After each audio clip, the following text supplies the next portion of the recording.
What is up, everyone, and welcome to the season finale of your favorite podcast. Stay tuned for deep dives. I'm one of your co-hosts, Carter, and I'm with my incredible, lovely co-host, Tori.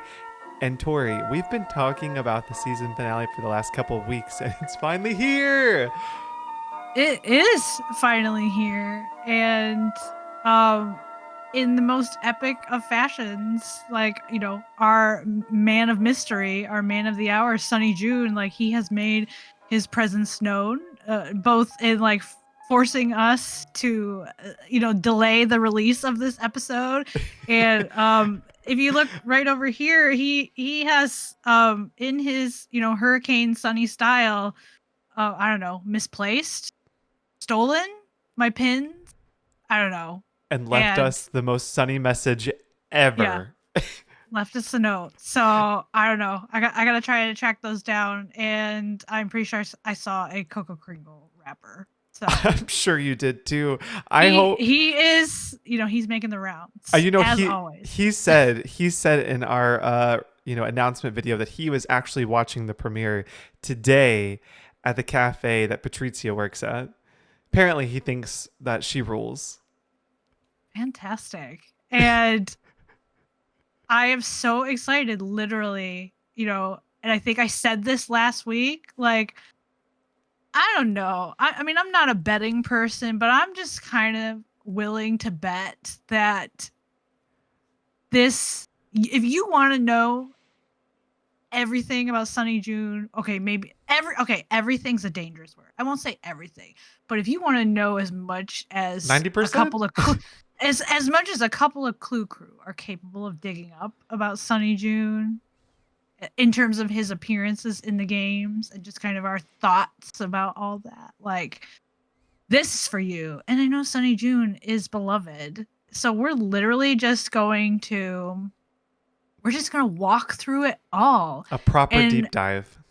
Have a true, like, Carter and I were talking about it off air. Like, we feel like today's episode, first of all, we think it's just the perfect season 1 finale. Like, yes. Well, like, what better way to finish than with Sonny Joon?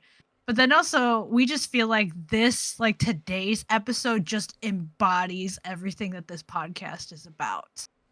Like, we have picked one character in the series, one of the most iconic and beloved, and we are just gonna look at him from every angle, like, try to tell you every little detail that we can today. So we're just gonna work our way through, and I'm just so looking forward. I am too. Like, how this conversation's gonna go, and if we can, like, maybe teach some people anything new today, because I learned a whole lot of things. Oh, I know. I did not know. And I'm very excited for you to share that, because I learned from your things that you learned. So I feel like we're all going to learn. I mean, like, have you ever asked yourself, what is Shattered Medallion really about? We may have answers for you today for that. Maybe. But we have to hold off on that. And we do. So we're going to start from the beginning. The very beginning. Here's where it immediately gets exciting. Because, okay, say it with me, people. What is Sonny Joon's first game? And we should all just be automatically, we want to blurt out Secret of the Scarlet Hand. But that's not where we're starting. Because Carter and I, it's just fun to theorize and wonder. I love a good game theory. Carter, if you could tell us, like, why is it just remotely possible or fun to imagine that there actually might be an earlier game in the series where Sonny Joon showed up? Yes. So actually, this happened when I was watching Gab Smolder play the final scene. And she was going through the game and got to the part where she was digging through Brady Armstrong's stuff. And she opens up the book, and Brady has all of these doodles about, like, he's on a boat and he's sending Simone overboard. And I looked at it on the screen and I was like, those are the same Sonny Joon doodles. Wait a minute. And so then I started thinking about what if Sonny Joon was in the final scene? And you know, right at the very beginning, you like enter through the secret passageway and there's writing on the wall, literal writing on the wall that says, the snake was here, which is the Mm-hmm. exact same common phrase that Sonny uses anywhere he goes. Sonny was here. So it makes me wonder, was Sonny, maybe did he have a summer job possibly at the theater? Did he work there? Was he a concession stand person that got lost in the secret passageways? Because that sounds like that's I something mean, Sonny I would was gonna definitely say, have I was done. like, you know, who got into the magician's room before even Nancy Drew did? Like, if Sonny June was in that theater, he Had to be. totally did. Had to be. But it's just something that I was really I was really like sealed on that it was him. And so I started perusing to see if I could, turn up anything about him being like confirmed like at all that he was in that game, but I I couldn't find anything solid out there. I was so sorely disappointed that there was nothing out there because I was so convinced. I was like, "Oh, this has to be."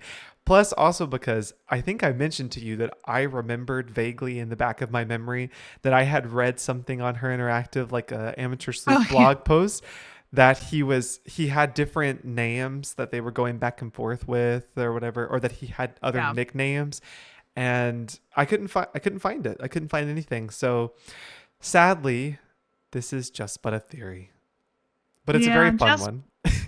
Just but a theory, and just to pull in, some outside research. I did Oh, actually yes. reach out when we were talking about this game specifically and like, is there any Sunny June significance to the snake was here? Like I actually did reach out to Kalina at the time that we were working on this and asked like if she knew anything about it. And she at least said from her understanding, like she doesn't think that the snake is meant to be a reference to Sunny. She thinks it was just some sort of artist reference, but not, sure exactly who or what they were referring to. So, please don't hear us as coming out and saying, like, y'all are wrong. Sunny June's first game is the final scene. Like, that's not what we're saying. But, like, we absolutely, you can't ignore the fact, like, the doodles. Absolutely. Sunny June could have drawn those and the snake was here. Like that's the way he left his messages. Down to the W U Z, like the handwriting, everything. And So, it and I know the Clue Crew is always looking for ways to like strengthen the lore of the series and like connect yes, everything together. And like you have an entire like a few videos on your YouTube channel of like making I do. fun little theoretical connections between characters. So we're just adding that into the mix. Yeah. This is a fun theory. It wouldn't be very Sunny June of us not to add some Yeah, I lore. feel like he would approve of us like just suggesting that maybe he was somewhere before Beech Hill. I think Like so I'm too. sure as he's watching with Patrizia right now, he's like, yeah. It's like Yes. Very Sunny June. I love it. But yeah. no, truthfully, the very first place that we get to see Sunny is at Beech Hill, Secret of the Scarlet Hand. Mhm. So I guess And it's such a before, stellar entrance. it's so good. I mean, what a way to introduce a character. Yeah, I was like, how that again, that was leading into the golden era. Just the fact that it's like, how do you don't even see the man. You literally just see the things he leaves behind. And yeah, I feel like I learned so much about him. Hmm. Like I didn't need the Shattered Medallion or whatever to come along and flesh him out because I feel like his entry game was just so rich in detail. Like I'm Yeah, excited to go through that's all actually this. what I wanted to ask you about was like what was your first initial thoughts when you played Secret of the Scarlet Hand and you're like, who is this guy? I remember being totally like captivated by him.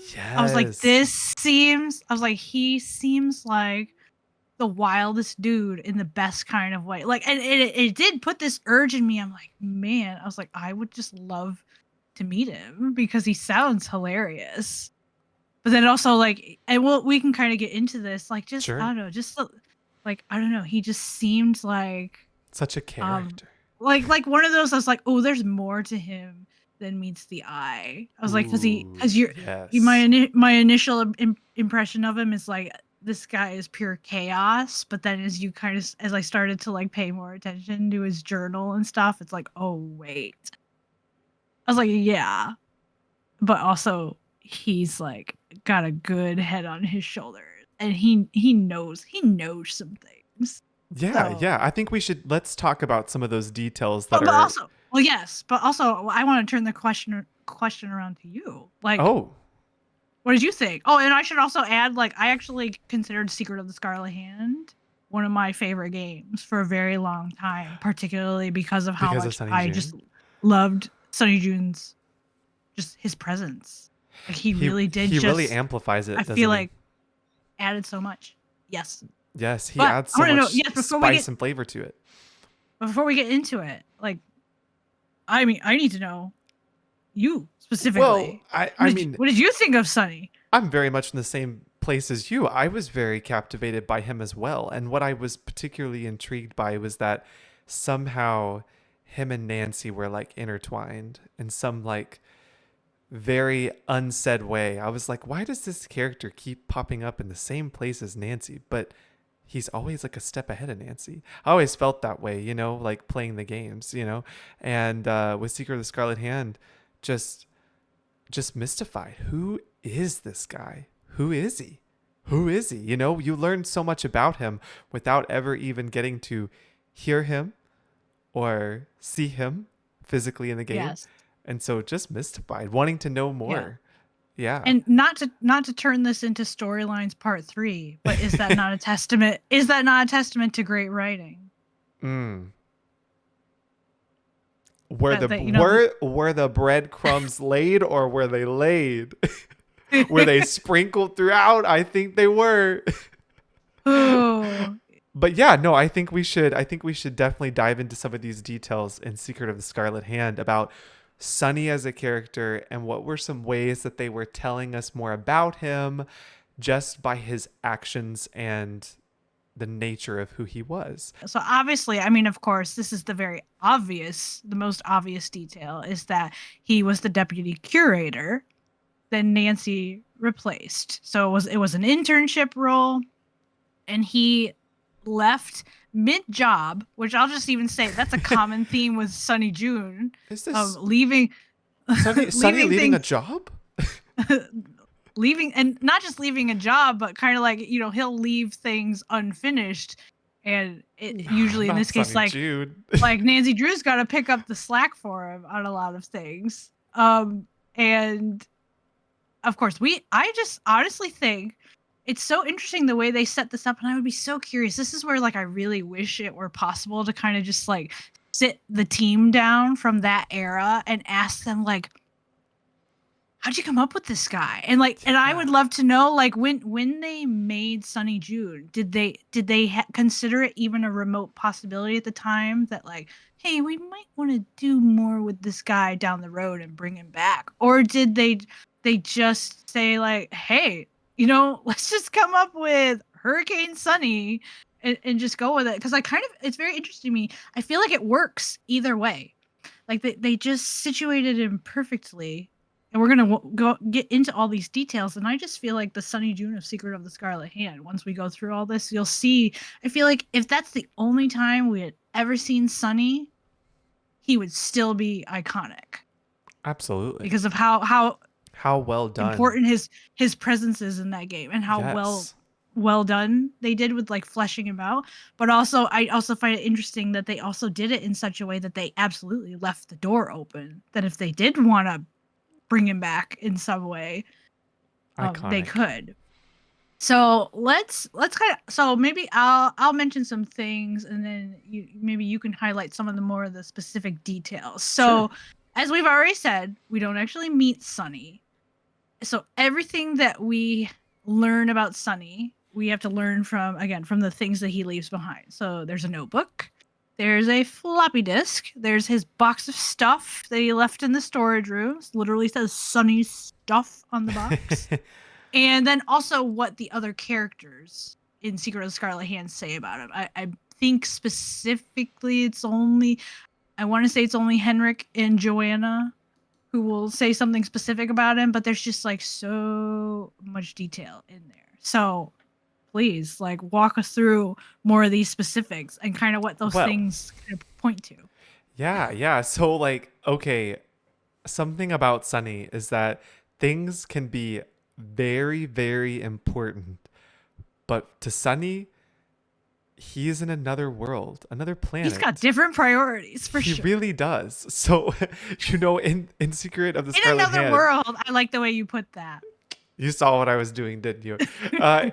In Secret of the Scarlet Hand, he misplaces the monolith agenda, and I think he turns it into this paper airplane. Literally, Very and it's in Sunny. the corner of the rotunda. Like, Yes. dude, this What are essential we doing? document, and you just, Yeah. it's my toy. Yes, and other pieces too of the museum, like the pottery jar pieces, they're Which, just like, scattered just around and about. and I want to know, how much do you think that pottery jar is like worth? Like, how old is it? How important is it? And he's just like leaving pieces scattered. Huh, Like, what is this? I don't know. Just like what? tucks it away Yeah. somewhere. Well, I don't know. It's hilarious. Yeah, and then also too, like he was responsible and in charge for, some of the quiz question, like putting things in. And it's Yes, actually he had so login access. funny. He actually put like as far as like the answer to what animal Pakal was afraid of. Well, the answer that he actually put in was what Sunny was actually afraid of. So it's very, very Sunny June. I mean, it doesn't get more Sunny June than that. What was Yeah, that? What shout was out that? to Quadamundi? Quadamundi or something like that. Quadamundi. Yeah. Yeah, which I was like, Sonny, I have so many questions. I need to know, like, where does your fear of this animal stem from? Beyond Right. apparently, like, he keeps insisting on it. I know he insists on it as like a Coco Kringle bandit. I think he mentions that in his notebook. And I'm like, is he speaking from personal experience or what? Like, because we know the man loves his candy bars. Right. I don't know. And he was apparently, this was just a little detail that I feel like easy to get lost in the fray, but I even thought it was hilarious. I failed to make a note of where he said this. So I don't remember if he said it on his floppy disk or in his notebook somewhere. But he actually was like wondering if Joanna would bring for a trip to Guatemala so he could actually get like a Quadamundi. Sounds like apparently he was planning to, like, he was gonna, I don't know, I guess, bring one back to Overcome the his States fears? and make a whole museum exhibit about it. Maybe so. Like, okay, go you, but also how is that gonna get onto an airplane and not cause a million and one problem? Seeing as it was Sunny June, I feel like he'd find a way. Yeah, he But would. Henrik actually refers to him, and this is more of that like character commentary that you were mentioning earlier. He refers to him as Hurricane Sunny.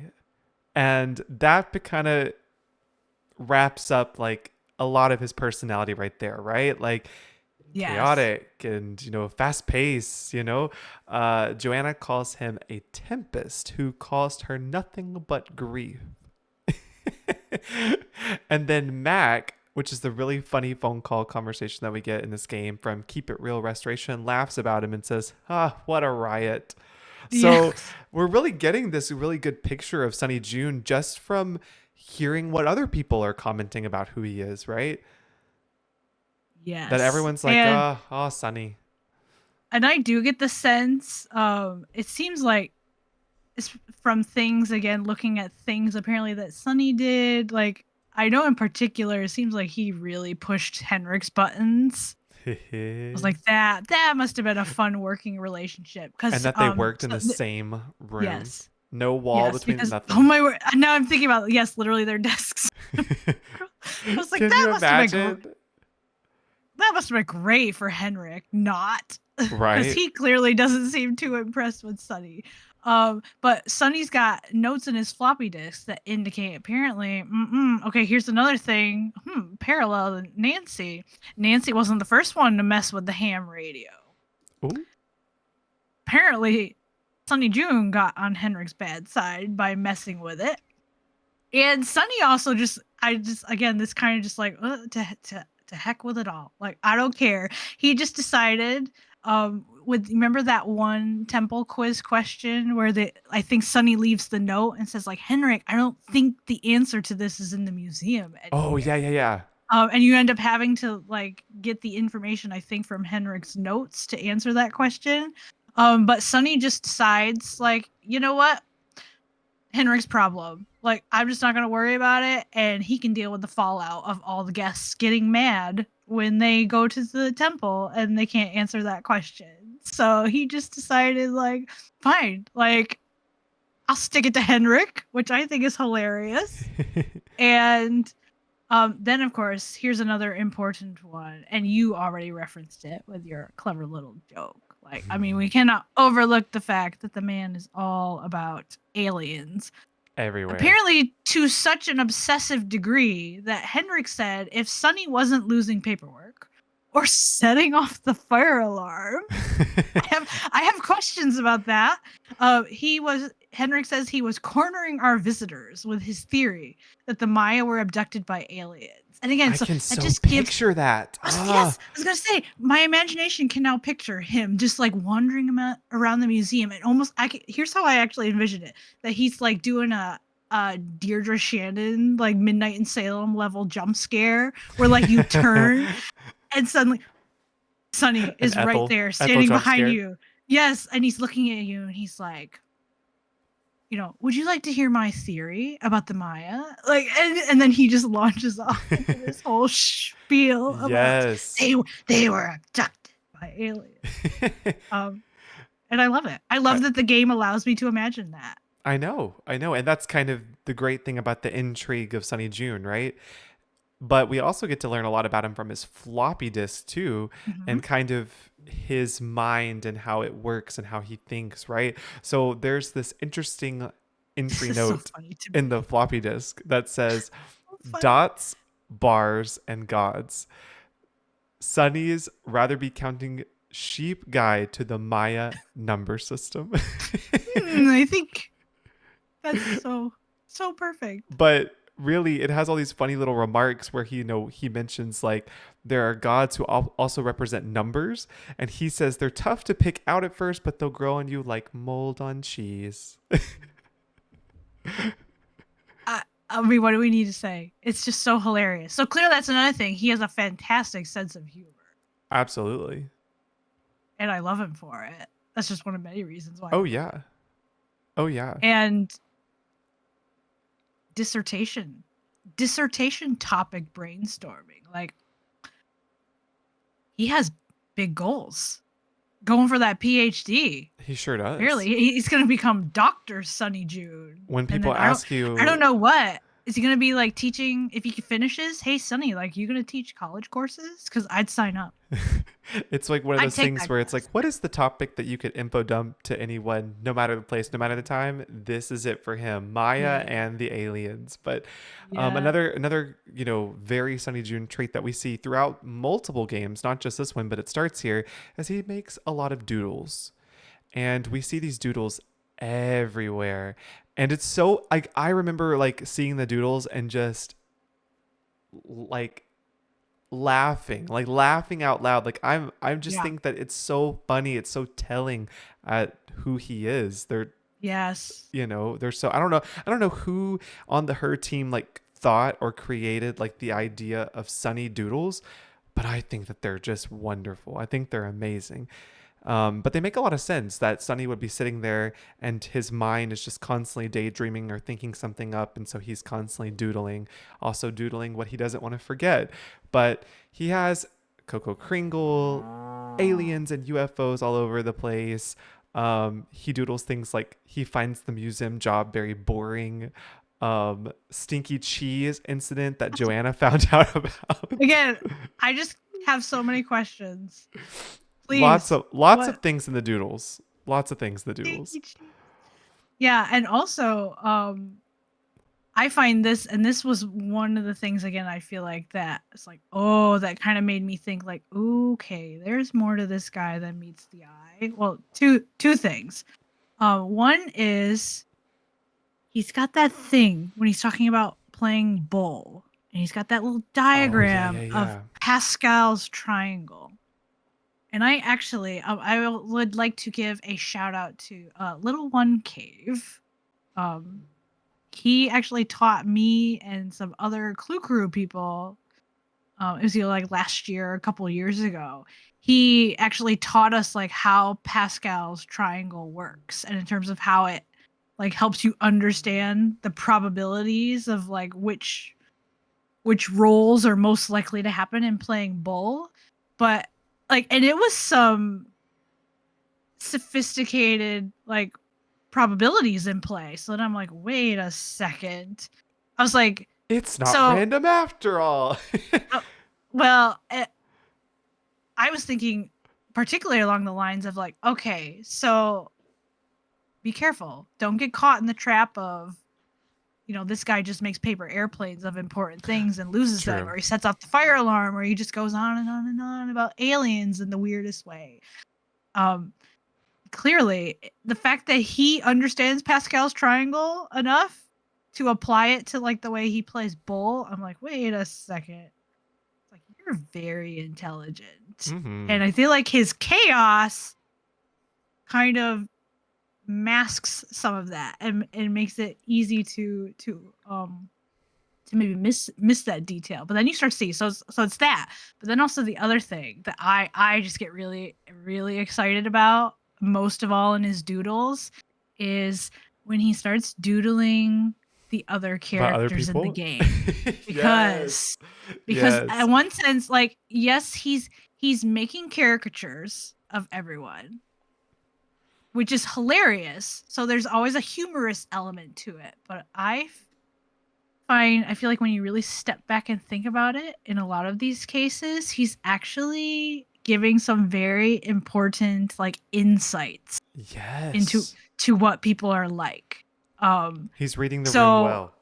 yes, and I feel like Secret of the Scarlet Hand is actually a great example of this. So for example, I'll just go through them all. He portrays Alejandro. He like draws him as a superhero who wants to return all the artifacts to Mexico. And I feel like that's like a very perceptive thing on Sonny's part because I don't know if you felt this way in playing the game. Like I feel like Alejandro kind of, especially when Nancy first initially meets him, and it kind of continues throughout the game. Like he's very intimidating because he immediately comes at Nancy with the whole like, those museum people, like they're all thieves stealing my country's artifacts, and it clearly like catches Nancy off guard because she never ever stopped to think about it that way in terms of kind of like the ethical Yeah. implications of gathering artifacts from a country and then adding them to a museum. But I think it shows that like Sonny's kind of able to see through all that, and Sonny realizes, like, you know what? Okay, Alejandro, like, he's actually like, this is a really good guy. Like, he's got good motives at heart, and he does kind of might come across as being like really intense about it, or almost a little bit scary. Like, ooh, okay, like I'm so sorry I offended you, but like he really just he loves his country, and he's trying to do what he believes is the right thing, like make sure Absolutely. that artifacts are properly taken care of and they are not stolen and kept where they belong. Mm-hmm.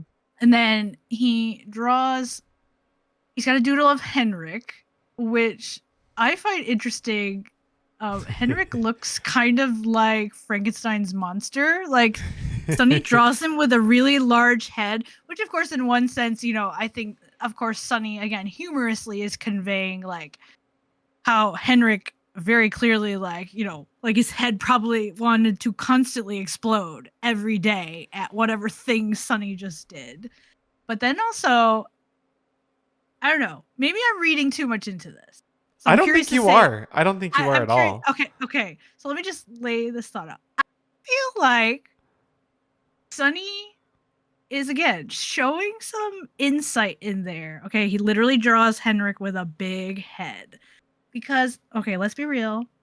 I love Henrik. I absolutely love Henrik. Wouldn't change a thing about him. I couldn't But he tell based on your costume reels. he's thank you. He's just a wee bit full of himself, I think. And I think the best demonstration is that comment when like Nancy shares Joanna's translation of the glyphs with him, and he's like, "Your translator's sloppy." Like he's just so immediately snarky about it, and like very, Yes. I am the author of the original work. Like, and just I feel like some of the interactions he has, like you can just tell, like He's a bit I feel pretentious like about his work and yeah, like I what think he knows, his knowledge. yes, he knows he's good at his job, and I think it kind of makes him just a little bit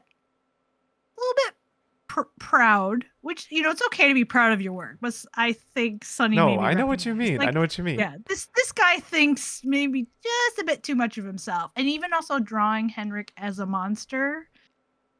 Frankenstein's monster, like that. I feel like that's a subtle hint. Like, Henrik's not totally on the up and up, which all of us who have played this game realize. The things you learn about Henrik, both his background and what he actually does in Secret of the Scarlet Hand. Like, you know, not always making the most appropriate decisions. You might think he's doing the right thing, but it's just interesting. Absolutely. And then this one, Joanna, he draws her literally like money is falling out of her sleeves. And again, that I think is one of our best insights in that game into like Joanna is very concerned with like money, money, money, like making the best deal for the museum. And because she's all about making deals, she's willing to kind of cut corners and things, and that ends up getting her into some trouble in the game, and she has to kind of change her ways to keep her job.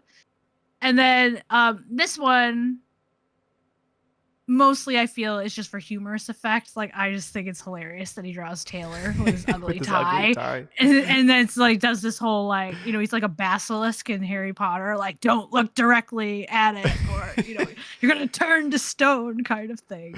Yes. But at the same time, that means like Taylor is causing you harm.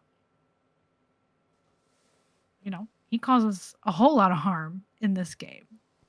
Yeah. So, I think those character comments are very, very insightful. So that just gives us this whole picture of like this guy he's chaotic, he's hyper, he's disorganized, funny, he's artistic, eccentric, but also extremely observant and intelligent. Ugh. So, But the thing is that in particularly, I guess, in all of the games that he appears, but starting off with this one, Sonny ends up being both a help to Nancy, but also at the same time an obstacle to Nancy. Like he's there to both provide puzzles, but also help her solve puzzles. Yeah, it's interesting how they give him like a gameplay function. Yeah, he's more than just a character. But it's perfect though in how they implement it because he's this like not so-called put together museum curator, because he ends up doing all of these like things like the impossible quiz question and like has pottery pieces lying all around the museum. It really does make Nancy's job a little bit harder, but because of all the doodles he leaves behind and all of the cryptid notes he leaves behind, she gets a lot of insight on different areas and different ways to solve things. So that balance is interesting. I was just thinking it evens out. They did it so wonderfully, I feel like, though. Yes, I love it. But even though he appears in this game, we actually don't really get Sonny Joon for quite a while after this. It's kind of big sad. I think the only time, and this is just another one of those like fantastical kind of theoretical maybe possibilities. I don't know. Now, I do have things to say about this. Okay, so anyways. Oh, please do. Well, I do because, okay, so here's the deal. It's your game. Danger on Deception Island. Y'all know I love this game at this point, but in the tunnels that you're exploring, here it is again, same thing as final scene that we talked about at the beginning of the episode, is that it says Elvis was here. And it says it just how it would with Sonny Joon. Now, by this point, Sonny Joon has already been established as a character. So this could lean more towards Sonny. And the thing is, Tori, is that this is actually another thing where I was like, I feel like I read somewhere where they had also mentioned that Sonny was also like a nickname for him was Elvis, but I couldn't again find that anywhere Oh, in the interesting. it was somewhere in the personal era time where like Her Interactive was super active in their social media and they were doing the Where's Sunny campaign. And I'm telling you, there was an amateur sleuth blog that had mentioned somewhere because of his hair, he was nicknamed Elvis because he had That's this okay. like That's what I was suave, wondering. like I'm assuming the swoopy connection was up. the hair. Yes, but I couldn't find it anywhere. But if anyone's listening and they have heard this before and they know where it's at, please send it to me so I can have the complete full circle moment that that actually was him and that he was in my beloved favorite game somewhere I know. in the I was tunnels. gonna say. I was like, I just need to believe in that one Yes. because I just think it makes Danger on Deception Island like it's already a elite game. Just makes it that much better to think that Sunny was probably wandering around those tunnels and Oh, I know. it just left Elvis was here on the wall. I need that. I need that to be the thing. Yeah. But where we really start to kind of see Sunny June return is the experimental era. And this is really Honestly, fun. it's fitting. It's so fitting, isn't it? It just makes so much sense. You know, honestly, you know, you had mentioned Tori at the beginning of the episode, like you were wondering about like Her Interactive and you know, what was the meeting like when they made Sunny June? Did they leave the door open for bringing him back? I kind of feel like when they started talking about Danger by Design and they realized that Nancy was going to have to go to a place and serve as a intern to snoop around, I think everybody on the team was like, "Oh yeah, remember last time she was an intern? Like Sunny June was there." It makes so much Mm, sense that Sunny it would be does. back again in the same scenario where he was the intern previously, since he hadn't appeared in another game officially. I feel like that's kind of their thoughts. But by this point, they had made such a point to flesh out his character more in this game that it kind of this is really where the door flings open for like Sunny June to really like make Definitely his starts presence, to. yeah, make his Yeah. presence known, right? So I Yeah. think we should Well, like I go feel into that. yeah, well, and I feel like I love the way you just said it because I do feel like, the choice to kind of give him more Easter egg appearances in the Yeah. experimental era, that's exactly like absolutely. They just totally opened the door for Kathy Reuter and Nick Blahunka. I feel like, to be talking and think like, yeah, let's really go hard with Yeah. Sunny because this era totally sets it up. Oh yeah. Because he's in quite a few places. Just kind of keeps popping up like almost was it like every other game just about I think in this so. era. So of course, as Carter already mentioned, Danger by Design is where we see him make his big return. And yeah, that's so fitting once again. He's an intern, had an internship job that now Nancy comes in and takes over. Like the similarities to Secret of the Scarlet Hand are just woo, like so striking. And again, they did a great job. They brought back and that to me was the joy of like it's funny. I want to go back to like, you asked me how did I feel about meeting him in Secret of the Scarlet Hand. I want to ask like how did you feel about seeing him like straight up like, oh yeah, he's back. Like what did you think? Because I definitely had a reaction to it I know I when did I played too. it. Well, I just like instantly that same like flutter of it's this person again. What it just Yes. like arose again because Yes. like as soon as Nancy starts the mystery, it's within 5 minutes that you sit at the computer and you start to pick up because I think even Nancy comments, she goes, Sunny June, or she says something because she starts like picking up the notebook or something like that where his name is Yeah, in it. something. Um I just instantly had flashbacks to feeling like this mysterious person again. I think though I will say, you know, I was very young when I played the game, so when I played this one, my brain instantly started thinking that there was something deeper here.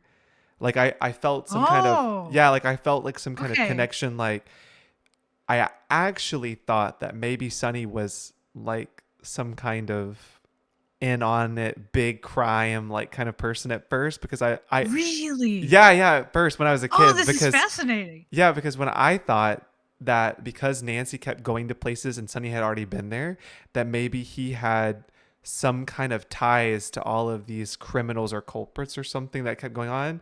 I don't know. That was just like kid me, but Oh man. I didn't realize maybe like later on how they would flesh it out a little bit differently, but that was what I initially thought.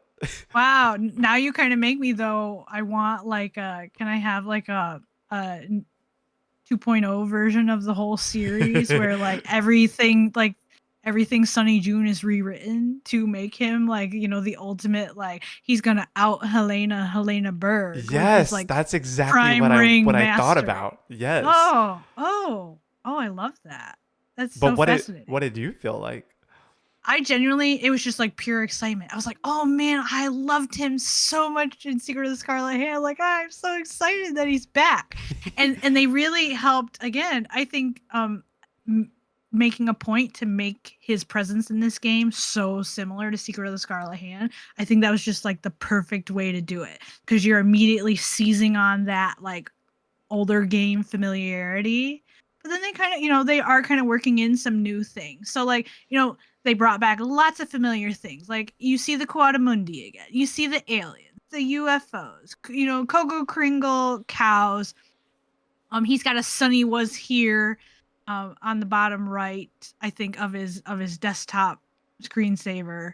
And then he's got the same thing, like it's some doodles on the bulletin board by his desk, and then just other random little things. And one particularly interesting detail, this was a new thing that I learned specifically Oh, working on this podcast episode. If you just kind of pay attention to that bulletin board to the right of his computer, these were things that I had definitely noticed. Like, I don't know what's going on with the magazine. There's a guy dressed up as a bunny on the cover. I don't think Sonny really cared a whole lot about this like giant Easter bunny dude so much as you can see like it's one of those magazines, like probably one of those tabloid magazines, and there's like a UFO in the corner, and so clearly, apparently, a UFO may have been spotted in Paris. So obviously, Sonny was very invested oh, okay. in. I've seen that before.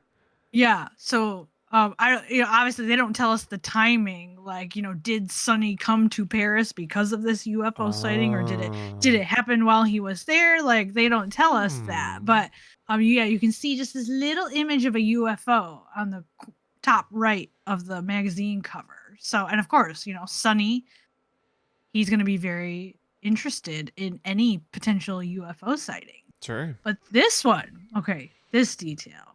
Oh, I'm so excited.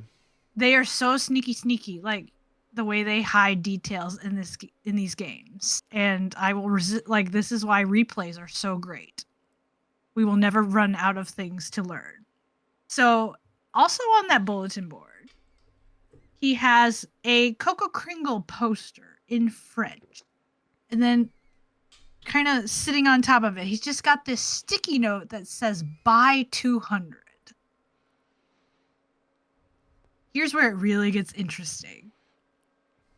There is a newspaper that pops up. Okay, the infamous the paint bomb. If you trigger that second chance, the newspaper that spins onto the screen. And for us usually playing that game, like that thing comes up super fast. There's not time to read anything on it. No, But no, no. if you can get a screenshot or like the game file version of that and just read the fine print. Like they actually took the time to write a whole article on that newspaper.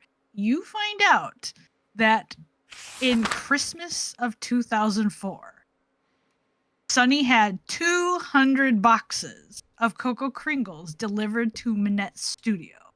And apparently it caused Minette's like biggest ever meltdown. The whole newspaper article, because it starts with it's talking about like Minette has this meltdown because a paint bomb went off in her office, But then they're saying, oh, but it's not like that one time when her intern had 200 boxes of Cocoa Kringles delivered to Wow. her office, and she completely lost it. And so, and they actually they wrote a whole like a Parisian resident is quoted in the newspaper as saying, "Nothing can compare to the Christmas of '04 when another intern had 200 boxes of Cocoa Kringles delivered to the studio.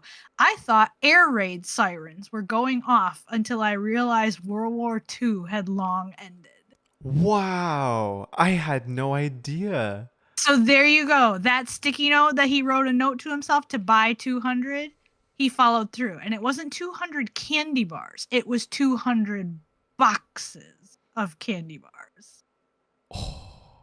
And so apparently you can thank Sonny Joon for Minette's World War II bomb level meltdown. Wow. Wow, wow, wow. This blows my mind. I mean, no, really, because these games, these little hidden details that you can Yes, find, they're like so hidden, like in these crevices of the games. It's so fun to uncover them. Oh, that's so fascinating to me. Wow. I know. I when you said newspapers, my mind immediately thought you were going to say the JJ Ling newspapers in her recycle bin. No, This is no. like so tiny. Like, what a tiny detail that you can Yes. so miss. Yeah. I Wow. like they are just so, and of course it just makes my mind spin like what other million bajillion things have none of us picked up on because of how sneakily they hid them somewhere. Yeah. Right.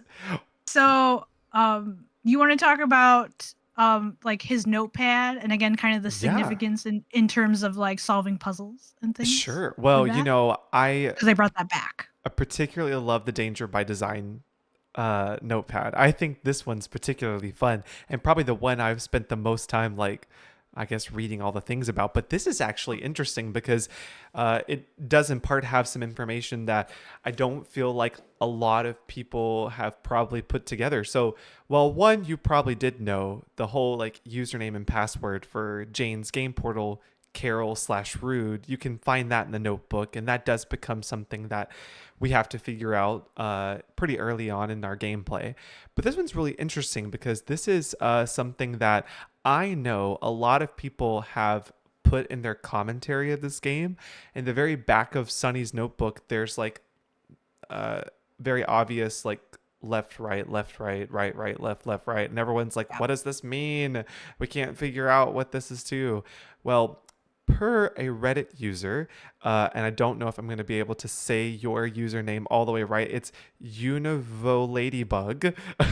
Those codes on the last page of the notebook are actually the solutions to the Dodo box puzzle, which mind blowing because I don't think I ever utilized that ever. I never put that together in my Nope. playthroughs. I think I just Nope. like Me solved the neither. Dodo box on my own. But Same. like the first one is if you think of it like as a grid, and the second one is if you think of it like you are literally standing on the board and moving.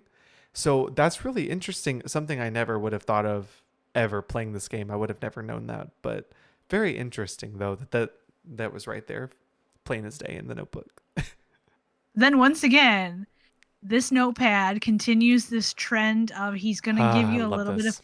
little bit of character commentary. And again, he's caricaturizing, but also I feel like in certain cases he's subtly drawing our attention to important little things about some of these characters. So this one, oh, he's just so snarky. It's so funny to me. So he actually, again, here's another clue.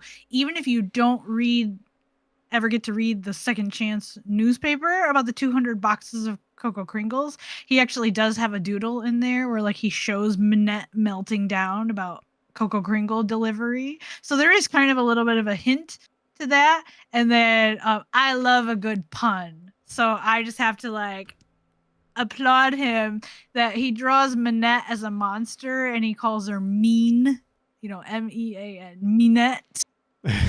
Like, thank you. Thank you so much, Sonny. Like, I love it.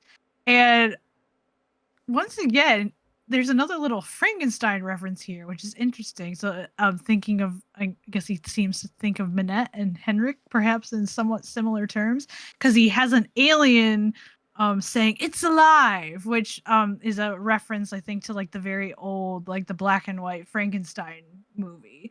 And there's a hilarious little doodle of her like dueling with Hugo Butterly. So again, that's something that's actually a detail we kind of uncover as we play that game. We find out that Minette's like on pretty bad terms with Hugo Butterly. So obviously Sonny was aware with that. And then probably my favorite of the Minette details is because again, he just holds nothing back. He leaves a little comment about how she got more dead flowers, and he says they probably died when they found out they were going to her. Like, oh, okay, throwing that shade down. But also, again, I own the fact that I'm probably, hindsight is 2020, so it's easy to read into this, but I find it interesting. This will make more sense with what I'm about to say about Heather. He draws just the fact that he draws Minette as like the big monster in his notepad. I find it just interesting that it kind of lines up with the fact that she is the big culprit in that game. Um, so, what kind of insight he had into Minette's overall character, and if he was aware while he was there that, she wasn't totally on the level about some things, I don't know. But then there's the Heather, and he kind of puts Heather in more of a, again, like a Joanna Riggs role as like this person who's always grouching at him to like get his work done. And he draws her, like gives her little horns on her head and a tail. Like, so he just makes her look like just a little devil. Like overall, she looks like Heather, but then she's just got these little details that make her look like a devil, which I find interesting because again, I feel again, Sonny So knows people. insightful. He knows people. I think he knew. How much he knew, we don't know. Probably a lot. It comes across at first as like, well, yeah, of course he's going to draw her as a little devil because she's always harping on him to get his work done, and he doesn't like that. But I think if you stop and think about it, again, there's that understanding that Heather is not the nicest girl. She's got quite a nasty little streak in here because, of course, we find out like she technically is a minor culprit in this game because she is responsible for some of the threats against Minette, and we actually get we can get the choice to like get her kicked out or not. So I think he recognized that she's not Little Miss, nice and Miss Perfect. And she comes across as, the very polite, helpful, on top of things assistant. Oh yeah. But I was like, he knows. He knows. And then again, I feel like what he does with Jean Michel, that's more, I feel like, just for pure humor. He compares Jean Michel's bald head and his medallion. Like he talks about them as blinding and says it's Taylor Sinclair's tie all over again. But then another one, he does have a doodle in there about Dieter, and you see Dieter like literally getting kicked out of the studio, and there's he draws a tiny little broken heart above him, and he writes, "Oh pauvre Dieter," which is French for like "Oh poor Dieter," and that actually is one of the first clues, probably the earliest clue you can get in the game, that apparently Dieter and Minette had a romance. Gosh, that's so And interesting. that Dieter got his heart broken. It's so interesting that that's really like early in the game. Like that's within the first 5 minutes that you find Sonny's notebook and start to kind of get a little bit of who these characters that we're about to meet are. Yep. Very Yeah. interesting. And I do think it's very telling that, Sonny in this case, he definitely takes like Dieter's side, kind of, he's very sympathetic, like, poor guy just got his heart broken. Because the game, I also feel, ends up casting Dieter in a very sympathetic light, that like he's still in love with Minette, but they can't be together. Right. And then there's And the then ending. yeah, I'm What did you curious think about what that? I don't I've heard theories know. circulate around. Yeah, the fact that Minette, like, what are the odds of all the tattoos you could get on your face? Why is it an alien? In a very Sonny Joon heavy game. Yes. I don't know. Now, I don't want to. I don't remember all the details of her theory, so I'll just point you all. If you want to know one specific theory, you can reach out to. I know Susie should be sleeping. Like has a That's who whole I was very thinking of. yes has a whole very detailed theory about Sunny and Minette and perhaps how this happened. So you know if you want to talk to a Clue Crew member who has very carefully thought through all these details, and I actually think I'll give credit to Susie. I feel like I think she's the first person who really made me like kind of stop and think about this Oh, detail. absolutely. Like, I don't think I yeah, have like ever read a why? theory that or anything out there. I think she is the one that has directed my attention to that idea. Yeah. That possibly there may So have been. I think was her theory that they had a romantic relationship. Is that right? yeah, kind of just like a quick little fling, and then like Minette kind of did this because we were told that she does it on impulse. So it's like Mm-hmm. it's almost like oh no, did she kind of get sucked into Sunny's chaos for a moment, and then she made this rash Regretful. decision Yeah. and regret. I don't know, but it sure is interesting to think about. So interesting. Wow. Really gets the wheels turning. But on from Danger by Design, we actually do get some information of Sonny Joon and the Phantom of Venice, and this one is interesting, and I'm very excited to hear you kind of like talk about this because this is something I don't think that is as loud as the two games that we have previously talked about, Secret of Scarlet Hand and Danger by Design. This one's a little bit more softer undertones. Like we wouldn't maybe obviously know that Sonny is in Phantom of Venice if not for a few key details that we can kind of miss. Yeah, so I'm sure anyone who's listening right now is probably thinking of the very obvious Sunny June reference in Phantom of Venice, and we will get to that in a moment. But I want to again start with again they're just hiding those little bits of lore and those little breadcrumbs everywhere, and I And I guess just love it. waiting to see who uncovers it. So actually, we have you do a little bit of cross checking of things. We can verify, and I feel like this is important because here's where it changes. Because up until this point, it's always that Sonny is like one step ahead of Nancy. Yes. He was somewhere, he leaves, Nancy shows up. Not in Phantom of Venice. Oh, did this blow my mind? Oh my goodness. Here we have a verified. Sonny and Nancy Drew were in Venice at the same time. This was not an instance Mind of where blown. he showed up in Venice and then he left and Nancy showed up. Like he is Yep. there somewhere else in Venice while Nancy is actively solving this crime. And how do I know this? Once again, sneaky, sneaky, sneaky. The things they hide in those newspapers. So when you complete the stakeout puzzle where you have to catch the phantom, once again, when you finish that puzzle, there's a newspaper that spins onto the screen. And again, if you can, you know, get a screenshot, look at the game file, like somehow pause it, and you read the newspaper article about the Phantom getting arrested, Sonny Joon is mentioned in there. He was actually a witness to the whole thing.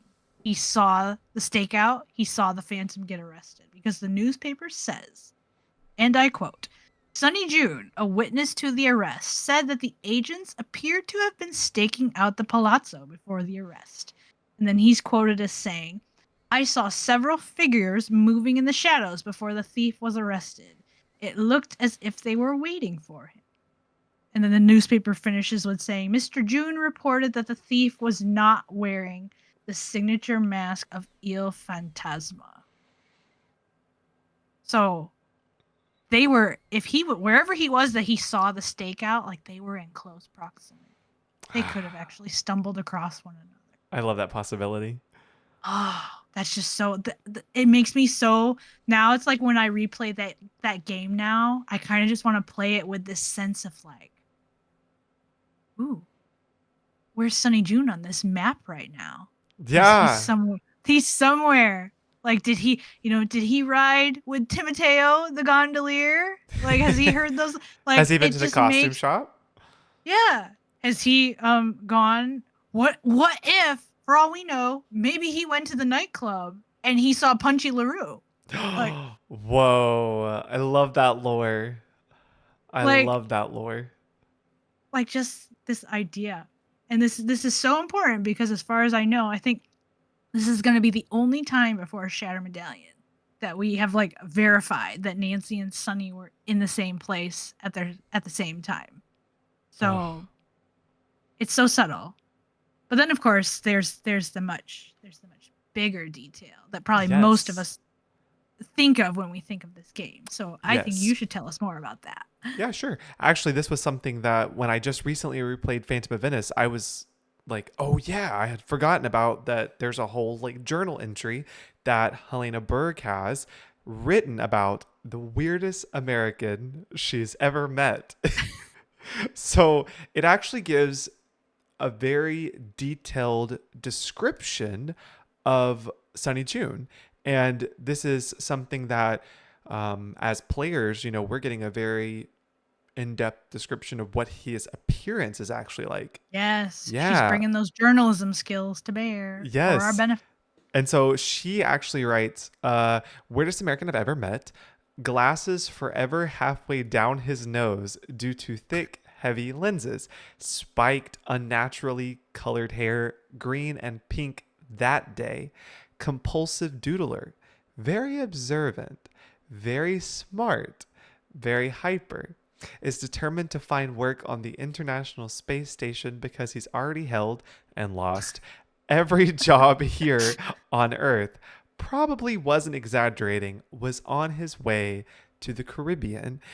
Oh Like man, every sentence is loaded. there's a lot of importance in this whole little entry that Helena made in her journal. Just the description stuff. Like, what do you think about the unnaturally colored hair, green and pink that day? Like, what do you think about that?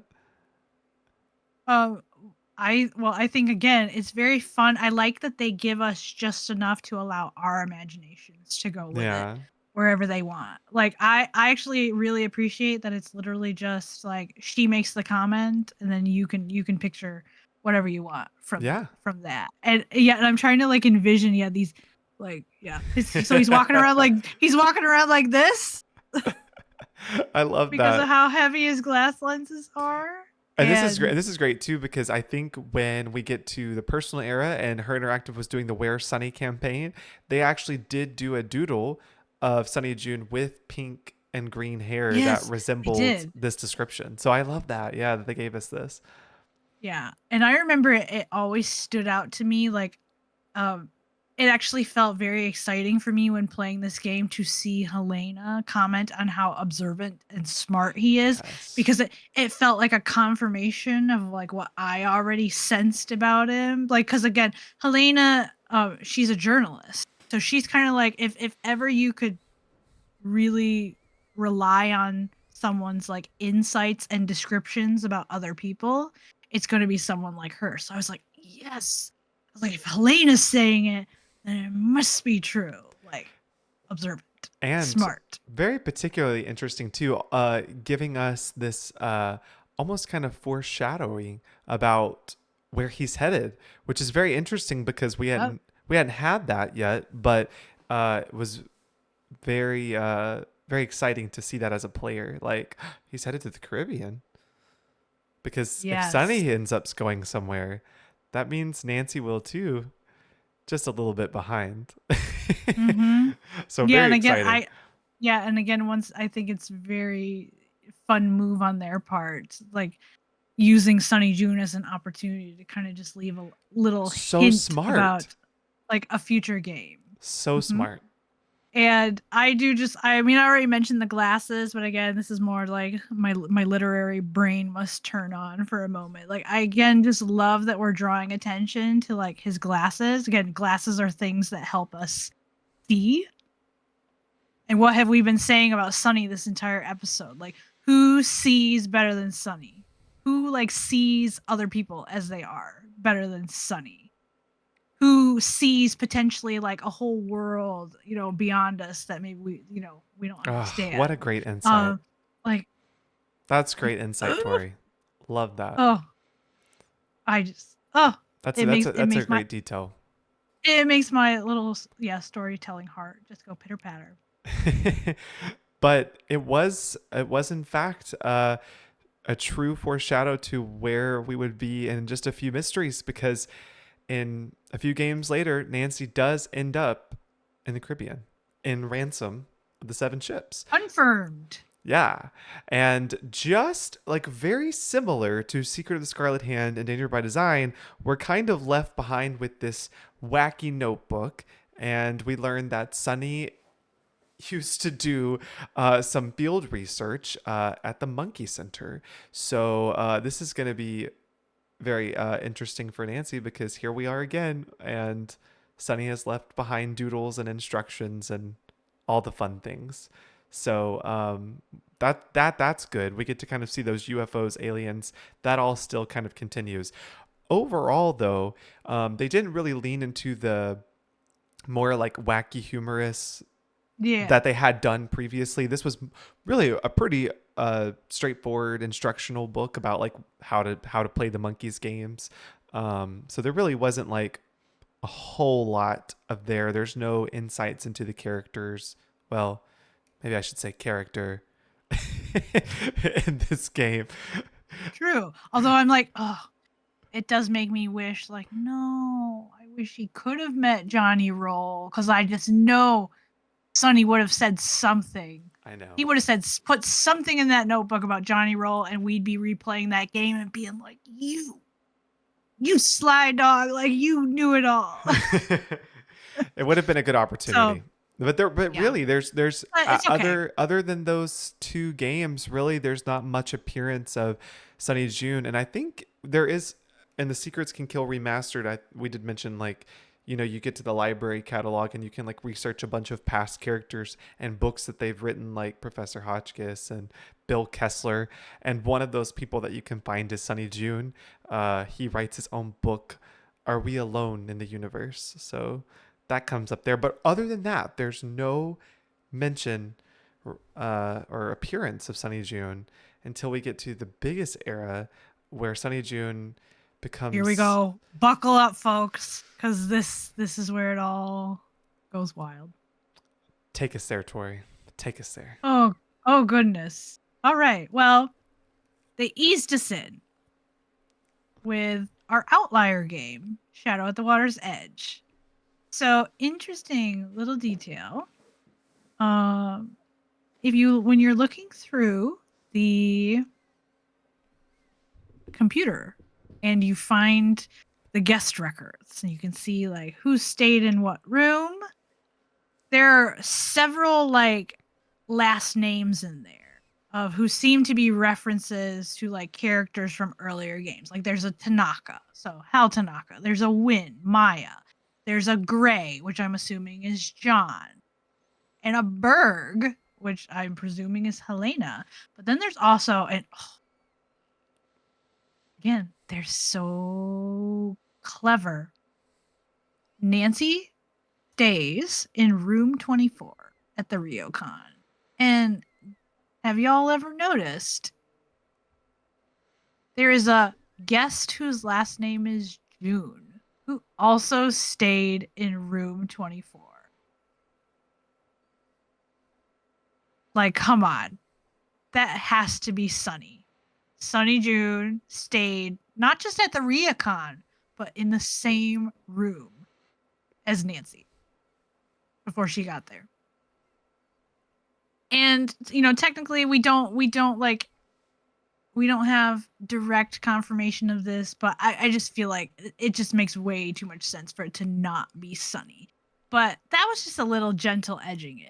And then Full talk blast. to me about where they really set some things in motion and start laying out a whole, we talk about those breadcrumbs galore in this one little instance in the Captive Curse. Like, Well, Please it tell was us more. very exciting because this is where we get to review Sonny's resume. Carl has Sonny's resume, and we actually kind of get to learn a lot of things about Sonny just by reading his resume.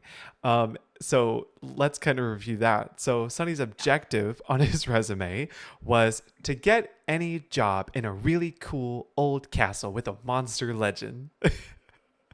Most Sonny Joon thing ever. I love it. But Carl kept the resume, not because he thought he'd be a great hire, but because he just liked Sonny's art skills and thought they might be useful for his game for Raid.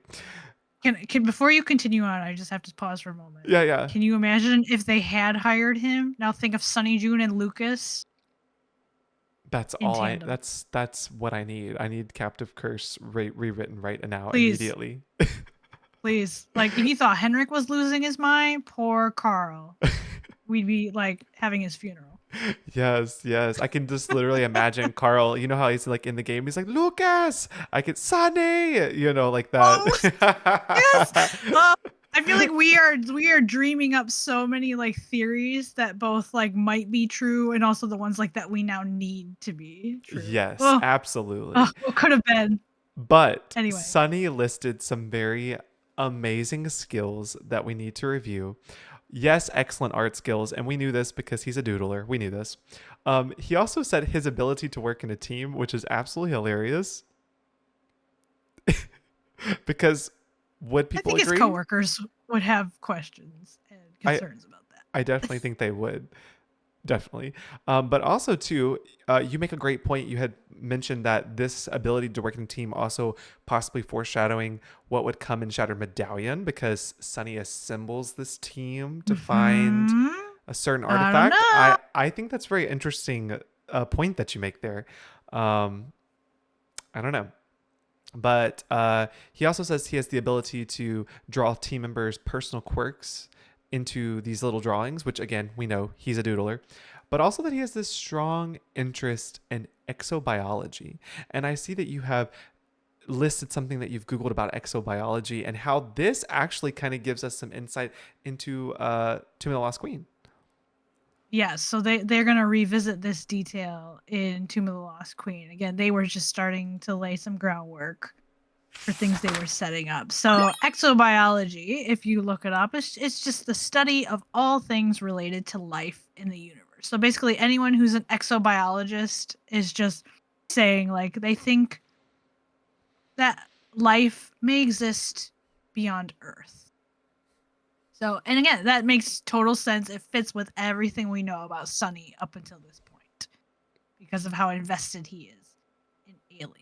But then here's where I feel like Oh, this is here's where the it gets real good. this is the gold Such of a gold mine. this resume. Like it's literally a one-page resume. And the amount of time that we could just spiral about the details. Oh, so good. So of course there's the first one immediately recognizable. Assistant curator of Beech Hill. So there's your Secret of Scarlet Hand reference. But then the next one, says that he was an office aide for mystery cruises in Miami. Oh, so What do we think about this Oh my one? gosh, the long-awaited game that we never got. This is definitely this has got to be Ships of Shadows. Has to be. Ship of Shadows, yeah, that's what I think. It literally has to be this. Because that was going to be a cruise. Yeah. Yeah, and also I suppose we should wonder. mention like just so everyone knows like yes the dossiers because I know not all Clue Crew have played the dossier games. You're But right, and yes. you're right. So we should probably mention just a little side that the Ships of Shadows dossier game was actually not fully released. It was totally teased at the second installment of the dossier games, and there was like leaked concept art, but they never actually went through with the game. So that is just out there in the Clue Crew world, just wishing and begging that it did exist because it was in some part of development. And I just looked it up because I was curious. That game was supposed to have potentially released around 2010, 2011, which is literally the time when Captive Curse came out. So has to be. Yeah. I will also say about Ship of Shadows, I believe in April. when they did the Vault releases. Yes, I saw that. I think there was quite a bit of Ship of Shadows stuff that they put on. I don't remember which day, but Yes. yes, we are full of mourning for the game that never was. All right, and then next one is he was a lab assistant at Science of Tomorrow Today, Colorado Springs. So here's the start. Well, I think you could say Mystery Cruises was really the start. But here again, here's another hint. Just like Helena's little reference about he's on his way to the Caribbean. Here's our one of our earliest hints about Deadly Device, because that's the lab where the game takes place. Also, I just more as like a Nancy Drew timeline thing. I find it interesting that he has that as one of his oldest jobs. That means he was at that lab even before some of the even before all the experimental era games. Like I just find that interesting that that one got shoved in there out of order. I wonder if they did that just because they didn't want to put all of their potential future games like boom, boom, boom, like back to back. Maybe they were just trying to Yeah, mix it's it up so possible. we didn't like think anything about it. Mhm. Yeah, maybe. I don't know. I just found that so curious. And then of course there's a reference to and I find this job title interesting. The Personal Assistant Apprentice at Minette's House of Design. Got to beef That's up that quite a resume. fancier title than just intern. And then Phantom of Venice, the Phantom of Venice one is actually very helpful because we'd already mentioned it. From Phantom of Venice, you can get confirmation that Sonny wasn't in Venice when Nancy was, but it's not until Captive Curse that we're told what specifically he was doing. So it turns out that he was a Carnivale apprentice, or Masquere di Ravato. And, I'll just say Carnivale feels extremely Sonny Joon appropriate. Like that all seems right up his alley. Absolutely. Just the quirkiness and eccentricity. And then here's one. Like what's going on with this one? DJ intern at the Wolf Show in Chicago. What? I need What's that that. about? I need to hear that right now. The only thing I've wondered, I was like, because again, I'm wondering if did they approach the dossiers with the same kind of forward thinking as they did the main series? Like, I'm wondering, did they already have? Is that potentially a fourth dossier game? I know. I know. And I think Or that there is we strong don't have? possibility. I was going to say, I think there's a strong possibility of that. This could have potentially been like one of those, they had a board and they had all these ideas of places that they maybe wanted to explore. And possibly Chicago was one of them. I just have so many thoughts. The things we'll never know. It's like, please tell us everything. And let's see. Then we have another, ransom of the ships detail. So he was the field assistant. So again, that confirmation of what he was doing with the monkeys.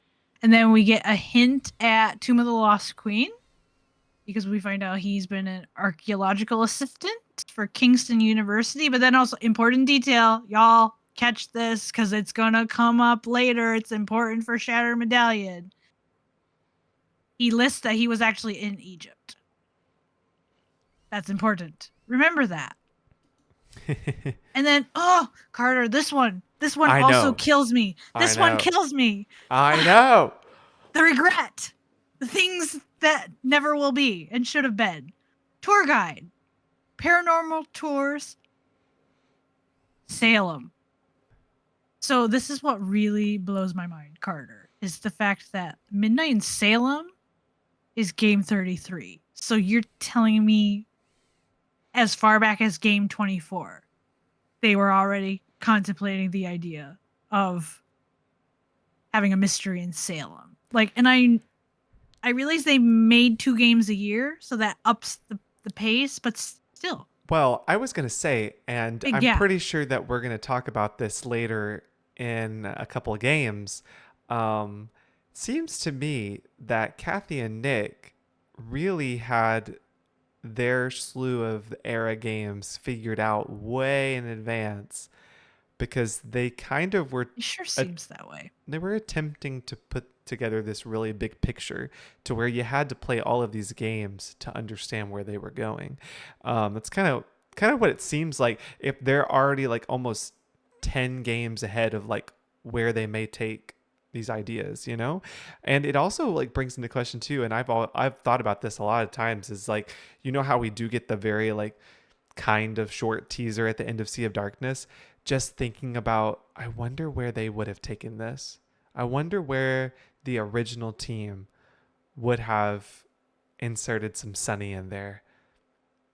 Like where were they going? What were they gonna do? I Mhm. just You start thinking about those things, and it just. Mm.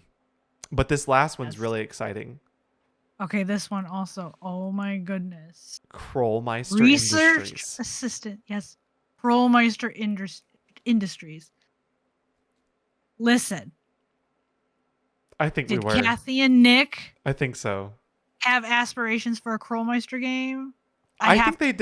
did. It makes so much sense for many reasons. Like it to me, it feels like it fits their mindset. Because Absolutely. If they're I going to don't you feel flesh like out Sunny in this yes, they were era, all about yes, then I feel like what they did was they were like, okay, is there any like reoccurring characters that you guys have in the series? And yes, when they sat down with the team and they like figured out, okay, we've got Sonny Joon, we've got Prudence Samantha Quick. Rutherford, we got Samantha Quick, we have Krollmeister. I think they were like, oh, Krollmeister. He's appeared in every game, you say, as this, because In some way, pretty much. Yep. Either his tech or you get Trail of Twister. His one, like his I phone think appeared. so. I think they Yeah. did. I think they had intentions. That I totally agree with you. I just have to because like what you said, they were just so much about fleshing out everything. Oh yeah. Hmm. Oh, the things like what you just said about Midnight in Salem, like the things we'll just always wonder about. What if the old team had continued on? Wonder what kind of things we would have. Oh, I know.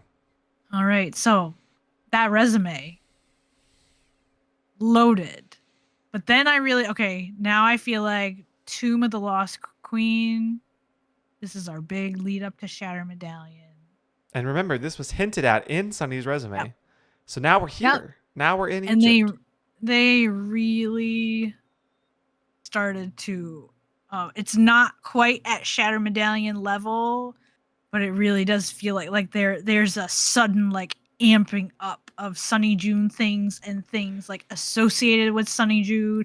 And again, I will also say back to our like overarching personal era point that these games really are set up in a way that you have to play all of them in order to make sense. Let me tell you, because of how much weaving of the storylines they were doing across the games, Tomb of the Lost Queen, like yes, played in order, but I also find there's a lot of Sonny Joon things in Tomb of the Lost Queen that make way more sense when you play Shatter Medallion and then you go backward Right. because you see what they were building up to. Yeah, that's So, what I was going to say is that if if you want to you. start us on what shows up in this game, So, we're introduced to this whole like idea of the Anunnaki, and it really starts to kind of build here in Tomb of the Lost Queen. So Jamila, we met Jamila. She's at Nefertari's tomb, and she's under the pretext of being a member of SPIDE. If you guys remember that from the game, it's Strange Phenomenon Investigators Extraterrestrial Division. um, and this is ooh, that's a mouthful. right. Try and say that 3 times fast. And this is I bet this. you almost couldn't say it one time fast. You're right. I can't even attempt it because I know you're right. Strange Phenomenon Investigators Extraterrestrial Division. That wasn't so bad, was it? Noble effort, sir. Is this a showdown? Is this a Sash showdown part 2? No, I'm just kidding. But no, really, this is where Jamila starts to tell us about the Anunnaki for the first time. And so Jamila has this book that Sunny wrote. It's in her bag. Writing a And lot of books. right. And it's called Visitors from the Right. Skies. Mhm. Right. We're so Oh funny. goodness. Okay, so I am. I don't know about you. Did you really think we were gonna let this season finale just ride off into the sunset and I wasn't gonna snark you? you're not riding off the sunset. You're falling off the carousel. Okay, excuse you. All right. So, anyways, Continue on in this before we start a book fight. that Sonny has written, Sonny argues in the book that the Anunnaki helped build the pyramids. And the pyramids are their landing markers for when they someday return to Earth. Okay. Now, this is important to note that, like, the Anunnaki, they're not something that Her Interactive made up. This is actually something that is, like, real mythology that's out there. So this was actually like, because I just didn't know my history or my conspiracy theories or like my sociology. Like I didn't know any of it well enough to know this. Like so when I played Tomb of the Lost Queen, I just thought I'm like, man, Her Interactive. What's this Anunnaki thing? Like where is that even coming from? Not realizing that, yeah, there's a lot of crazy things in these games. The Her Interactive was actually working within like, kind of a real things that actually happened, like that there was a whole like tradition of Sure. people arguing that like this specific group called the Anunnaki helped make the pyramids. What do you think of this little the spied pamphlet? Ooh. Because there's some interesting things in that crumpled up piece of paper. Well, it's very hilarious because the spied pamphlet that you find, it mentions like several alien experts. They're giving out these different lectures, like they're uh sharing their knowledge, what they know. And one of the courses is actually a course that Sunny has, and it's absolutely hilarious. It's Are You Alien Perfectly named. or Ali Out? This man was born to make puns. I just think He that's has a so gift. good. And I know. And Jamila mentions in Tomb of the Lost Queen, she took this course and it changed her life. And according to the pamphlet, the class is all about the Anunnaki and pop culture. So, per the pamphlet, Sonny Joon is the moderator of the convention, and he's going to be giving a repeat presentation for things that you should probably know about space travel right now so that it is not an unpleasant shock later. Here's where I see a very first like important bit of foreshadowing. Like clearly at this point, I think they must have known a lot of what they wanted to get rolling with Shattered Medallion. So there's actually a conversation like Nancy can ask Jamila who even is Sonny Joon, and she'll mention like because she's seen Sonny Joon everywhere, but they've never met. Foreshadowing much, drawing attention to the fact that the two have never met. Then here, Jamila says that Sonny's special. So, her obvious statement is that she says that Sonny has actually met the Anunnaki and he knows they're on their way back to Earth. But turns out Jamila's actually not just saying Sonny's special, like, because he's met aliens or whatever. Like it's not just like a lie that she's telling to kind of keep up her charade of, being an alien believer and a member of Spied. But like, even after you get Jamila to own up to the fact that like she doesn't actually believe the aliens built the pyramids, like she's all just there under pretense. Like she does make the point, like she insists to Nancy, like, no, Sonny Joon really is special. And Nancy, of course, Nancy being the question asking girl, like, well, like how? And Jamila's just all very cryptic, like, I can't be the one to tell you. Here we go. Here we go. If he ever needs you, he'll find you. If that ain't some foreshadowing. Yep. It was right there. I mean, they were absolutely telling us in this game, y'all, Sonny Joon game is coming.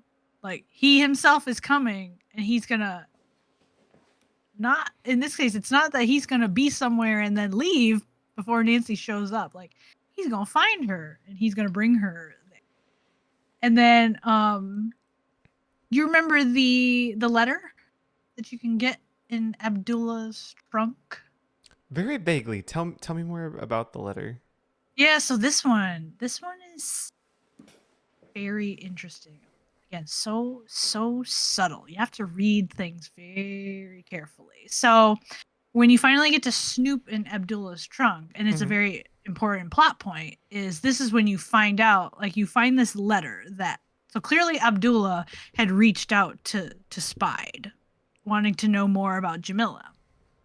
And he actually gets a letter from Sonny Joon. And Sonny Joon says, like, there's no Jamila in Spide. There's never been a Jamila in Spide. But if she'd like to join, and if you'd like to join, like, we've been, here's membership applications for both of you. So I think so that that's a little bit of his humor again. Like, hey, if he sees an opportunity to get new recruits, like, come on in, join our group. So two important things. This again is a callback to the Captive Curse resume. We find out that Sonny is Spide's chief exobiologist. So that detail that he had mentioned on his resume that he was interested in exobiology. Well, he's clearly pursued that interest to now, like, this is his role in this organization. But also, this is very, very important the way they word this. And again, we're gonna make sure that we cover this because it's in Shadow Medallion.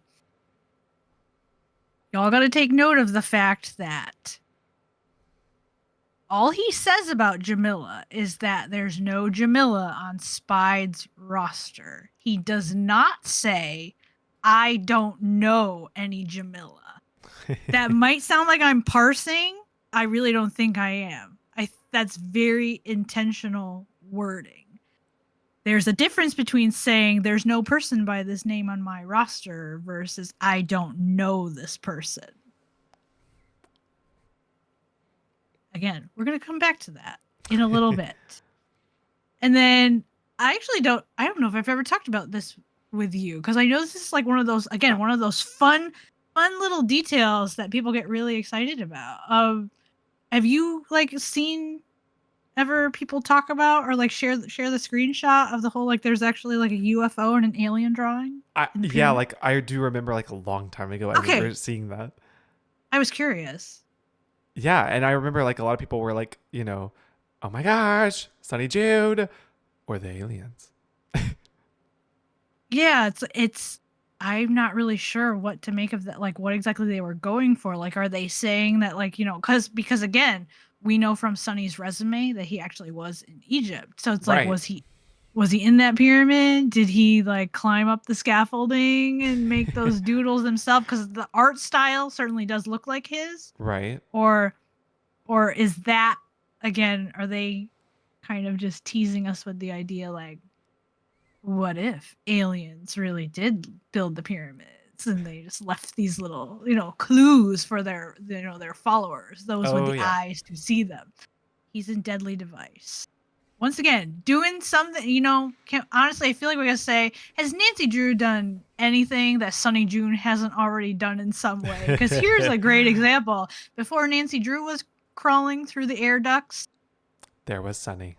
Sonny did it first.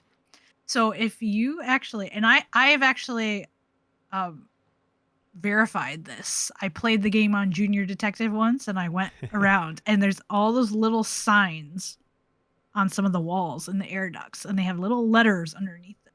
And I actually went through and I wrote them all down. And if you put them in order, it spells out Sonny Joon was here. So there's your verification. Sonny Joon was crawling through those air ducts, and he left a little message that he had been there.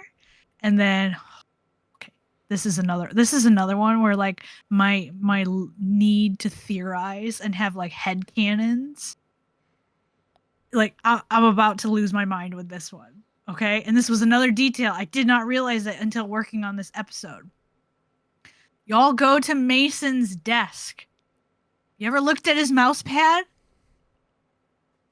His mouse pad is Sonny Joon's field notes. Like, Carter, what do you think about this? Like, why does Mason have Sonny Joon field notes on his mouse pad? How did that happen? I know. I don't know, but I I I feel a need to spiral in a million different ways about this. I know. Because can you imagine those two paired together? What are you doing? Don't touch that. I can totally imagine all of the things with their dynamic.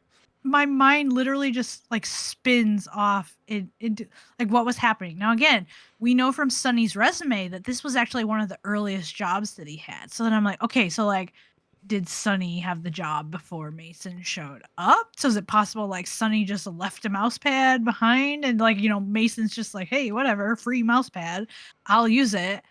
Or I'm like, did they this I don't know, anything's possible. Did they somehow strike up this weird like frenemies dynamic? And let me okay, please indulge me for a moment because this is where I really like this is the head canon. This is my new favorite Nancy Drew head canon.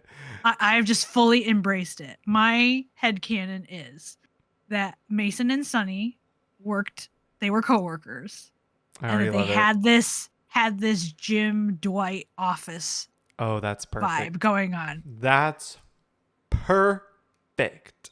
Perfect. Like I totally believe it. Like everything that Jim did to turn All Dwight's the crank, pranks, all the all the pranks. perfect. I love it. Okay, now let me tell you. Let me tell you how much I have spiraled about this headcanon. Let me tell you how deeply it has gone. So here's what I envision. That Sonny just repeatedly kept pranking Mason. Pranking him and pranking him. But again, Jim and Dwight, they actually have they have a respect for each other. Like there's a friendship there. Yeah. And here's what I think. I think that somehow, I don't know how it's possible. Somehow Sonny, because Sonny is remember, Jamila said he's special. And we're going to talk about how he has this very weird effect like he turns Bess into a whole new person. Like makes her just lose all sense of herself. I choose to believe that Sonny had this magical effect on Mason. And he somehow wove his way through all of Mason's very like I am anti-people defenses, and that Mason developed this like respect for Sonny to the point that after Sonny left, Mason decided I'm going to honor Sonny's love of chaos and pranks, and that's why he torments Ryan with the robot cat and leaves the pieces everywhere just to upset her. I think that's great. That's my headcanon. That somehow they became like frenemies and Mason secretly really respects and likes Sonny, and I he's love now that. pranking people in Sonny's honor. Oh, I love that. That honestly, that to me is so spot on to their personalities. Like, I don't even know So if it's a theory. I think it's just fact. there you go. It's true. I accept no other explanation. And I love that we can do that much spiraling just because of a mouse pad. Like, thank you, Her Interactive, Thank for you the for gift. those crumbs. Before we actually talk about Shattered Medallion, this one is interesting because I actually think this is the one where it's really There's a important little that bit of we history. talk about the marketing, Yeah. the lead up to Shattered Medallion. Yeah, yeah, So yeah. Well, I actually talk to me. distinctly remember Me when too. this particular era. I think this was probably the most involved I was with the company, as far as I was older now, so like I was a little bit more independent on the internet, I guess, you know? So, I mean, like, I was reading blog posts, I was exploring other fans that were out there, you know, type of situation. And I remember when the Shattered Medallion was being teased and advertised, and there was the release of the box art. And actually, what was so fun was right during this time, Her Interactive would ask fans to kind of like submit, like they would like, you know, submit like fan made covers. And a lot of people had made, you can actually just Google like Shattered Medallion cover and you probably will see some like fan made ones on there. Um, they're really interesting because a lot of them focused on that medallion, but the Her Interactive version focused a lot on Sunny. Sunny was like plastered front and center of the cover. He's actually kind of like the main thing on there. And when they released it, there were a lot of uh, comments and thoughts about it because nobody had ever seen Sonny other than the doodles that Her Interactive had kind of given us during the Where Sonny campaign. So I just remember like scrolling through those comments on the Amateur Sleuth blog post and just seeing people kind of share their thoughts on it. Actually, now when the cover first came out, I don't think that there was much like what's the word I'm thinking of, like criticism or opposition to it. I think Yeah. people were accepting of the way that Sonny had been created. What did you think when you first saw the concept art, the cover of Sonny Joon? Like when it was released, were you like, oh, we can see Sonny now? Like this is what he looks like.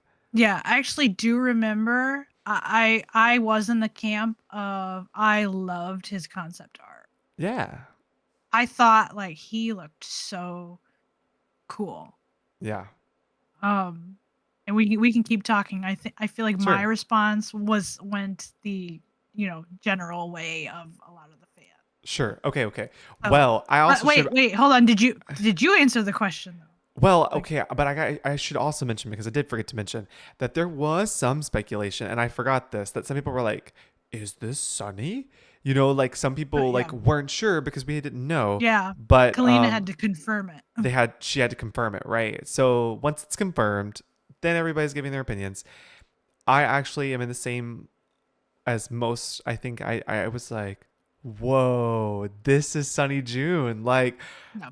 I loved that he was eccentric. Like I was like, he would have purple blue hair that matches his purple blue shirt with his purple blue glasses. Like, yeah. That, did you also think he looked mysterious? I think he looked mysterious in his was images. it was the face structure, like the eyes, like everything was just very like, yeah. It's very something mysterious about him. And the actual version of how he looks in the game was released. It wasn't like released in a sense of like, hey, here's a picture of what he's gonna like in the game. I think it was more like I think the trailer had come out for the game. Is that right? And I think so. That's the best I could find. Yeah, I think the trailer confirmed timelines. I think that's what it was. The trailer had come out for the game, and people immediately started flooding in like, what is this? This is not the Sonny Joon that you teased to us on the box.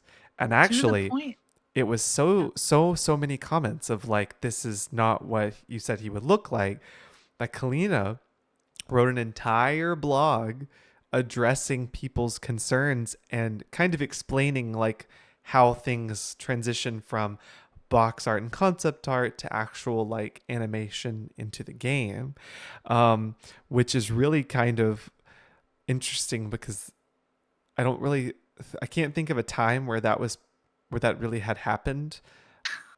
Me neither. Not until like Midnight in Salem stuff. Like I don't really think that had really happened before. And do you really want to be lumped in with Midnight in Salem comparison? Right. And so like, I don't think so. Yeah, that was kind of like a big thing, is that people were upset that it wasn't meeting up to what the concept art had revealed. Like the concept art, everyone was like, oh my gosh, wow, it's perfect. And then the actual animation was like, this looks a little less like what I feel like Sonny Joon should look like.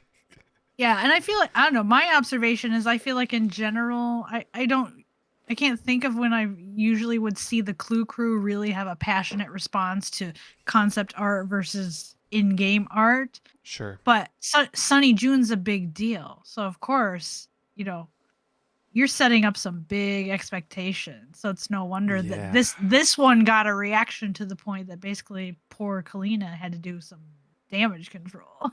Right. Well, and that's, I would say with Sonny Joon, this is kind of where it pulls into the question, like when you choose as a company to unveil a mysterious character like this, it's a big undertaking because you are having to decide as the company what thousands of people who have made up in their mind what a character looks like, and you're choosing to unveil it, and your team compared to the fan base is a lot smaller.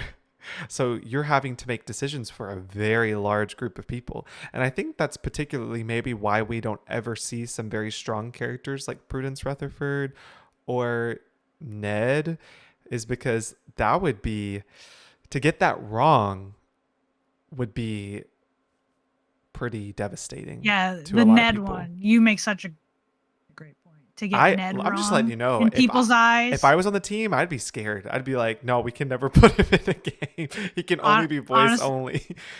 honestly, same. Yeah. Yeah.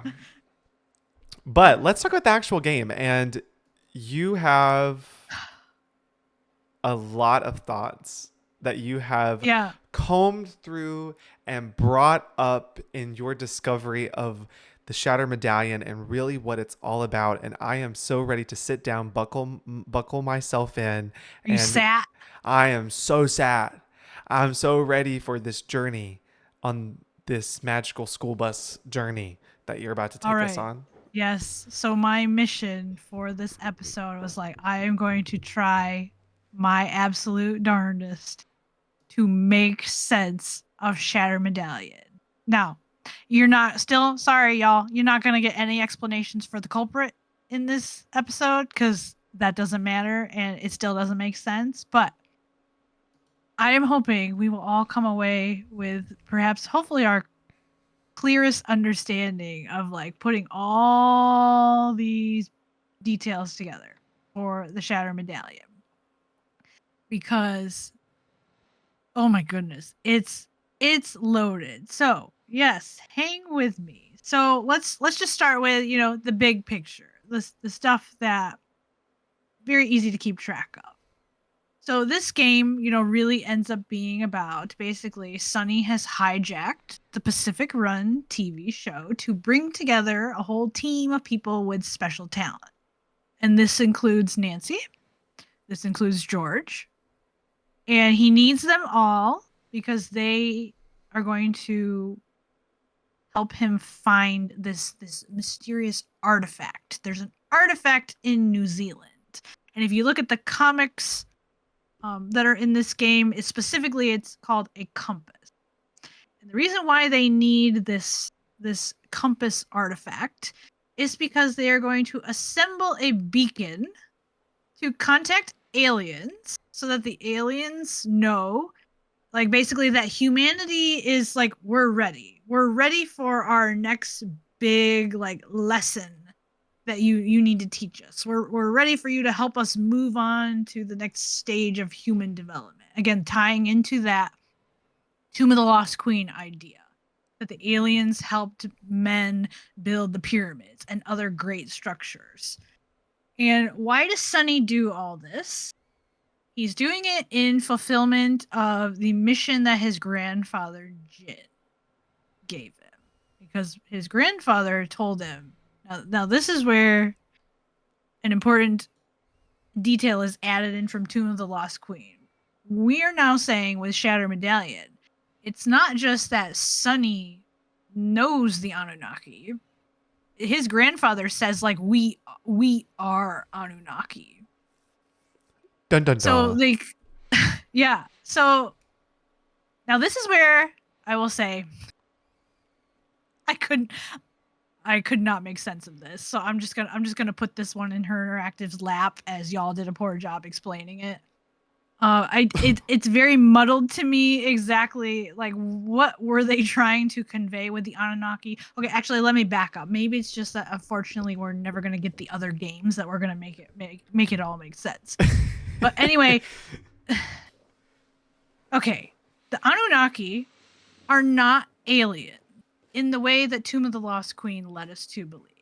According to Grandfather Jin, that basically was one giant like disinformation campaign that Spied led.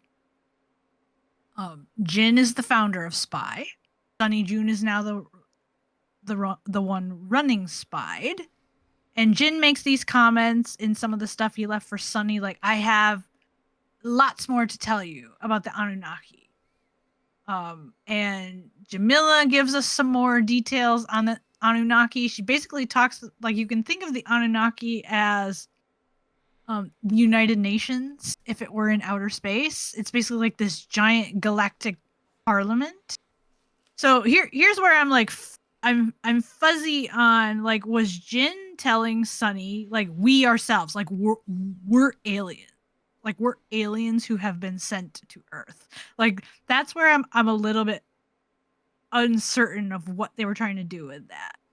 And okay, yes, okay, I'm gonna take the benefit of the doubt route. I'm gonna back up from what I said about her interactive. You did a poor job explaining.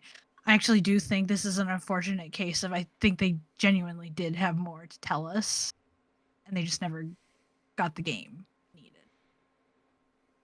So we get more details on the Anunnaki, but then here's where I really think this is what I think Shatter Medallion really ultimately revolves around. It's all about Sonny and his relationship with his grandfather. That really is like everything in this game really depends on that. So we get oh my word, Carter, so many details about Sonny's like family life. Never knew any of this, and they throw so much at us in this game. So what we find out is, sadly, unfortunately, um, Jin and his daughter, so that would be Sunny's mom, like they have a very rocky relationship. So basically, what was happening was that Jin was always going off on these adventures, and his daughter basically like she resented him for always being away, and she felt like left behind to the point that like it fostered all this bitterness in her that when she like got old enough to kind of make her own decisions, like she said like just stay away, like I don't want anything to do with you. And she also didn't want him to visit Sunny because kind of, protective mother instinct. She was concerned that he was going to end up kind of making Sunny feel the way she did.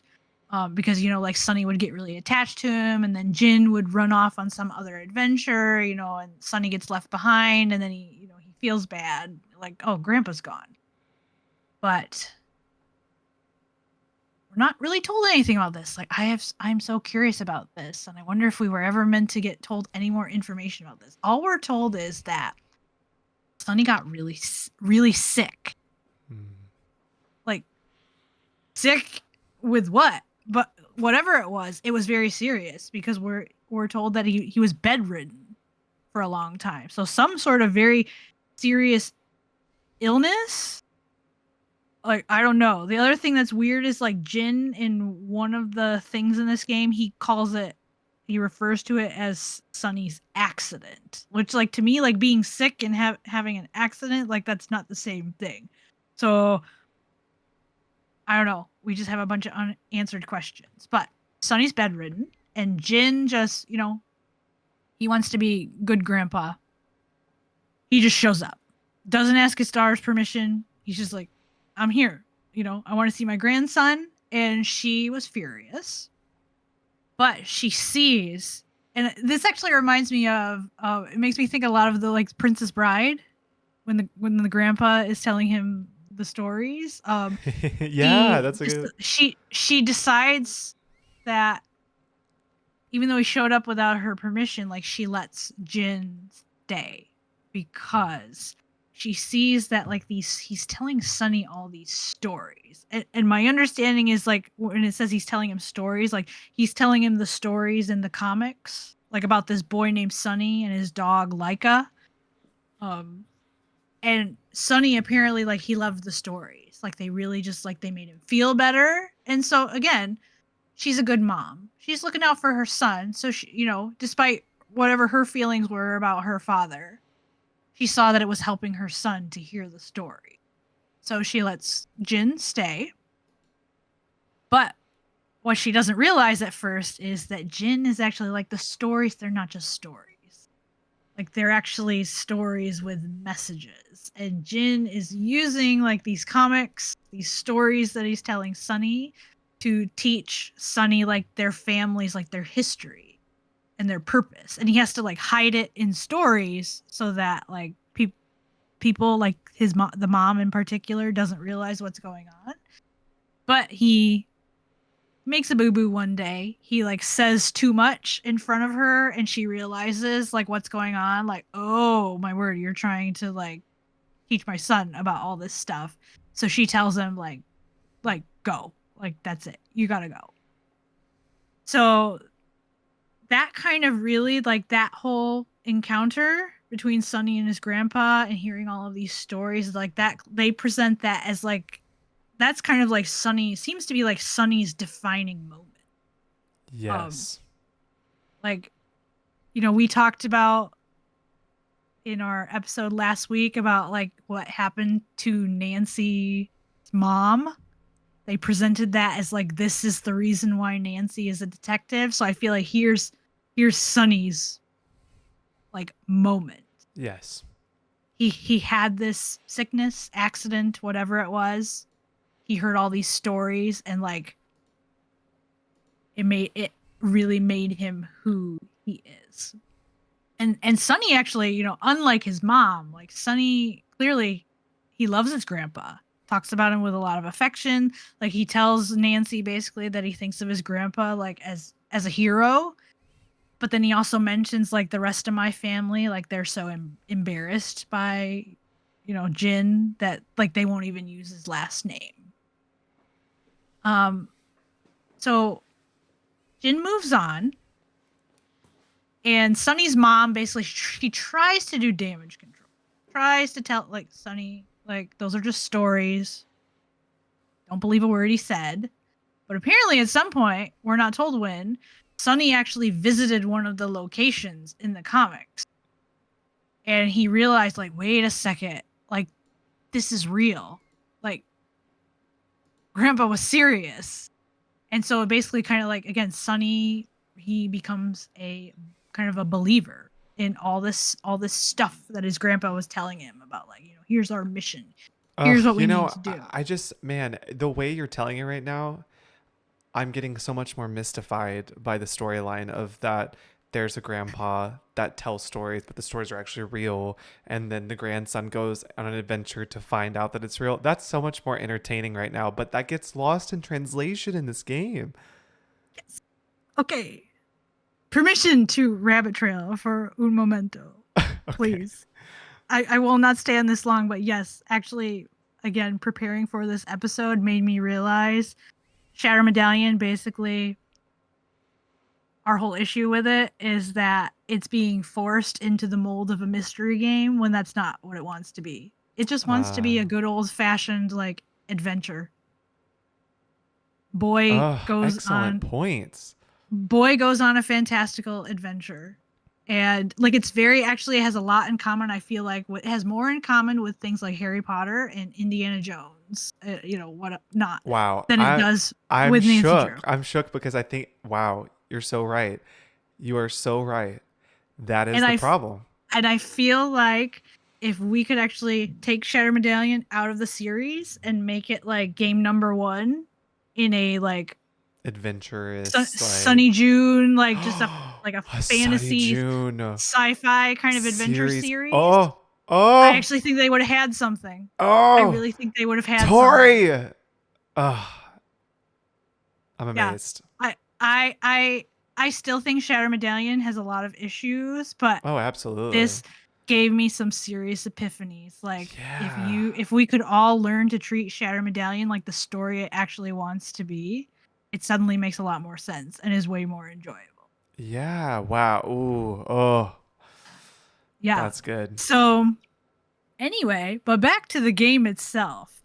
So again, I had made the point earlier, like Sonny and his grandfather's relationship. Like I feel like that is the linchpin that everything hangs on. And what you see in this game is the story really, I feel like at its heart is very much about Sonny, like he's wrestling this whole game with like, do I believe my grandfather?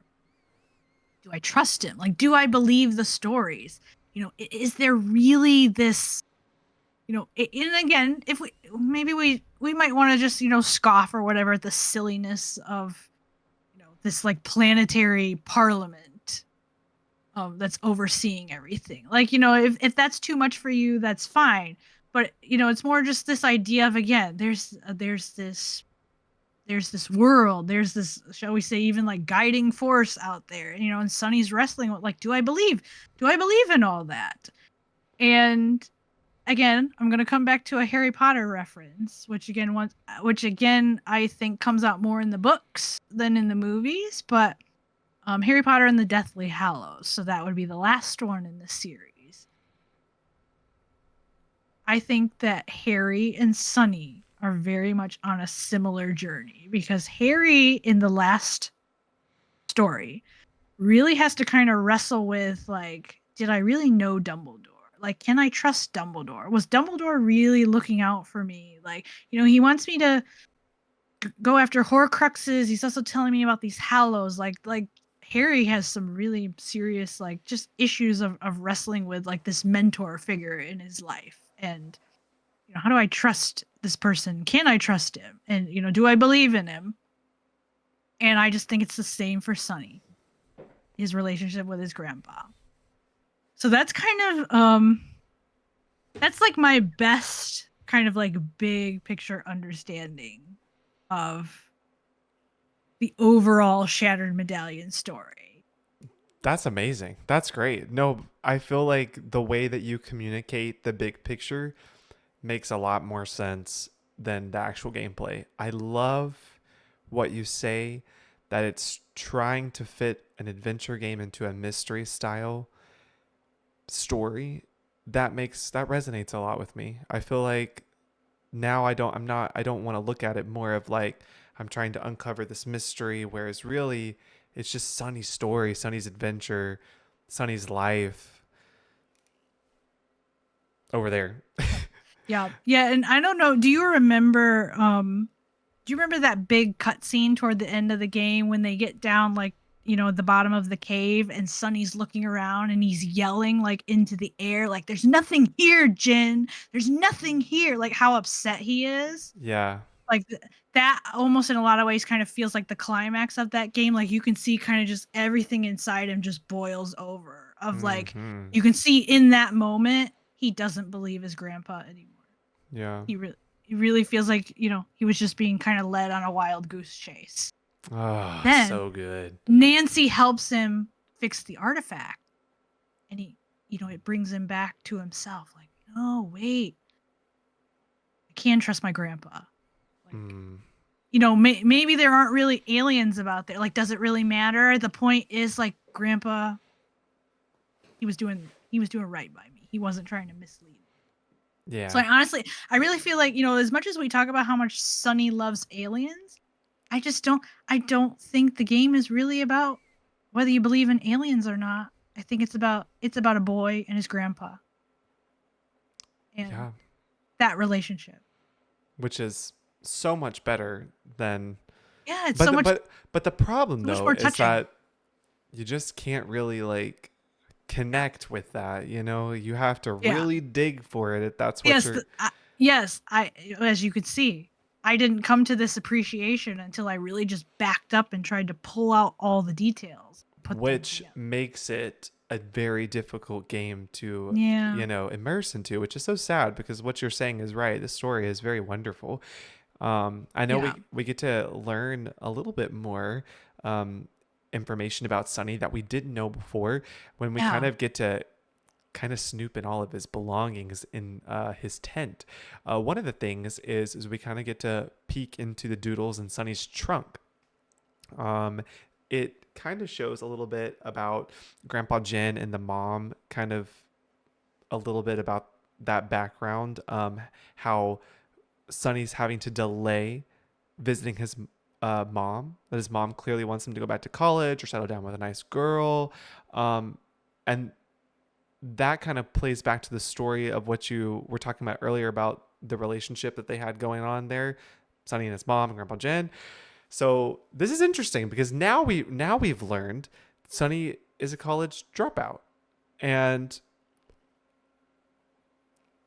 it's Ooh, very interesting to his that's character. significant. Yeah, Yeah. because that doesn't take away from how intelligent he is.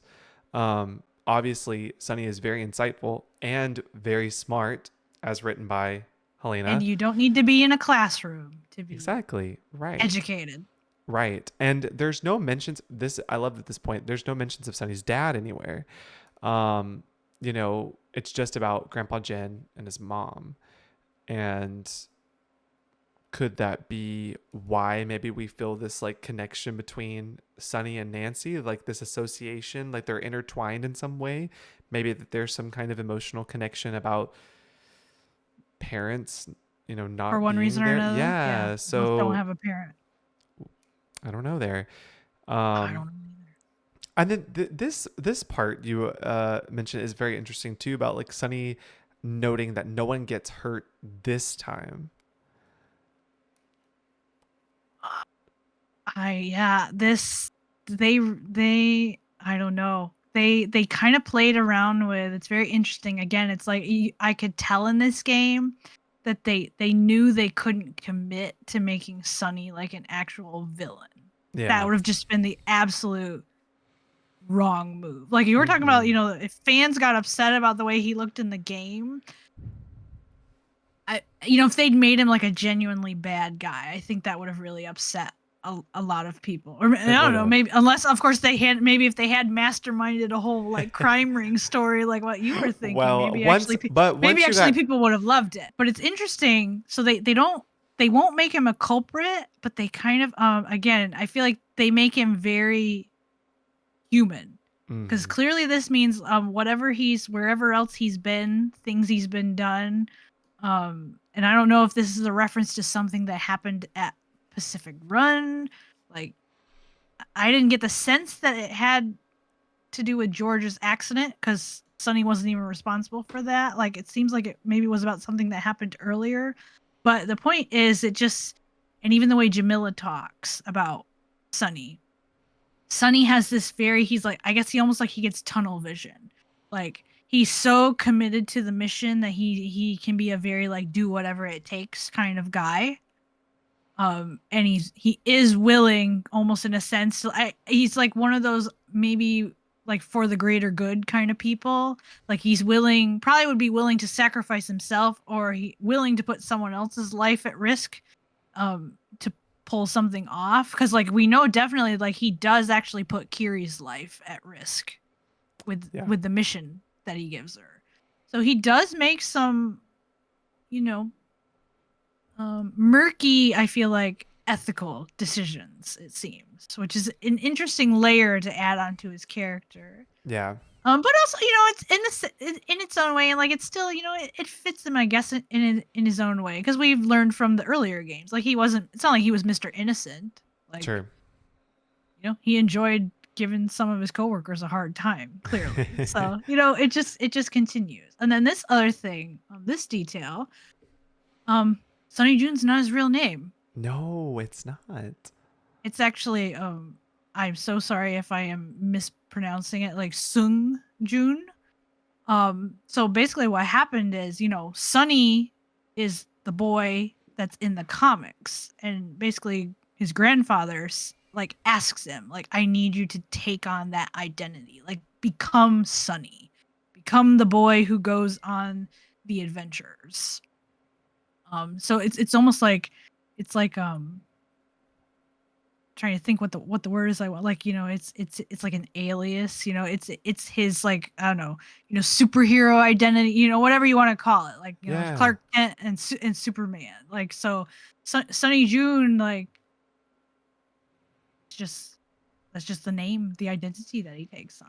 And Yeah. then we had mentioned this, like, I don't know, yeah, Sonny really is special because he does. He poor Bess, he just turns her world upside down, and he wasn't even trying, like, just his sheer presence. Poor girl, she just loses all of her mojo.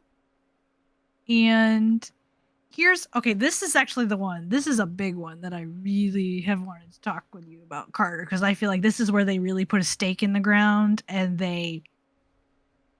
they made a story choice, and what it does is it certainly, I feel like it makes you rethink everything about all the games that came before Shatter Medallion. Um, so in the comics, Jin, he likens like each member of Sunny's team. He thinks of them as like they're each of them is an instrument in a celestial orchestra, and Sunny is the conductor. Okay, what do conductors do for an orchestra? They're the ones, like, they set everything in motion. They're telling you when to come in, when to get louder, when to get quieter, how fast to play, how slow. Like they not now, practically speaking, no, conductors aren't in charge of everything. Like it's a back and forth between musicians and conductor, but it now changes, I feel, Sunny's role. We move from this because we previously had this sense of, like, I feel like Sunny is legitimately like chaotic. Okay, he makes paper airplanes out of addenda. Right. He has 200 boxes of Cocoa Kringles delivered to his boss's office. Like, that's just like, he's just chaos. He just kind of does things on a whim, and what will be, what will be.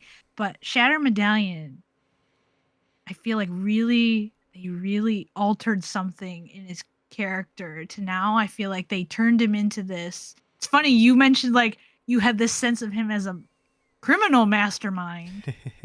They just removed the criminal part. Right. They turned him into a mastermind who's kind of this guy who seems to be pulling the strings of everything to get stuff to happen exactly the way, like, he needs it to. That's, Which I mean, I don't know what I don't know what you think about that. well, I 'Cause think it's, that's a big shift. it's a big shift, but it is very interesting because I did have like an inkling of like that kind of possibility of like, because he was at all these places that maybe he had ties to all different things and pulling strings in that kind of way. So I mean, like, I could see where the door would be open for them to do that with his character, just Yeah. based on the nature of what they had already built up. um I don't know. Yeah, that's a kind of bigger than life type of story I feel like they're going with there. Yeah. Yeah, and I wrestle so much with how I feel about that, because in one sense, like, it certainly adds even yet another level of, I feel like, grandeur to him, Yeah. that he is such a mastermind. But then, at one sense, it kind of makes me sad, because I'm like, it almost feels like they took away too much of his chaos. Like, I like the idea of the fact that Sonny just kind of goes out and does things chaotically, Oh yeah. and doesn't worry about the mess he leaves behind. Whereas this game sometimes, to me, makes it feel It like was all everything is orchestrated.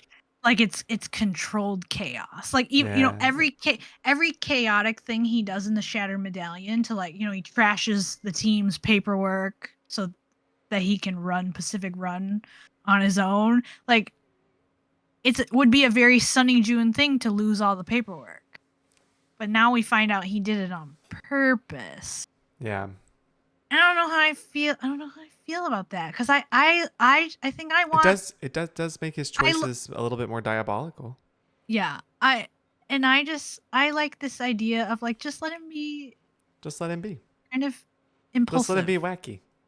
Just Yeah, because. and don't try to make everything have an. Again, this is what the personal era loves. Everything must have an explanation. Now, remember what I said. Remember that Sonny said he never said he didn't know Jamila. He just said she wasn't on the spied roster. Because we find out in this game they actually do know each other. Like, they met, and it was actually Sonny. The reason why Jamila showed up at the dig site is because Sonny is the one who gave her the tip to get there. Basically, what happened is he found her in Egypt because he heard, like, she was talking a lot about the Anunnaki, and so he was really, like, he thought genuinely, like, oh, I have a new recruit here. And then he found out, like, she doesn't really believe in aliens, but he gave her this map, and says, call me if this leads somewhere good. Turns out it did. The map led her straight to Nefertari's tomb.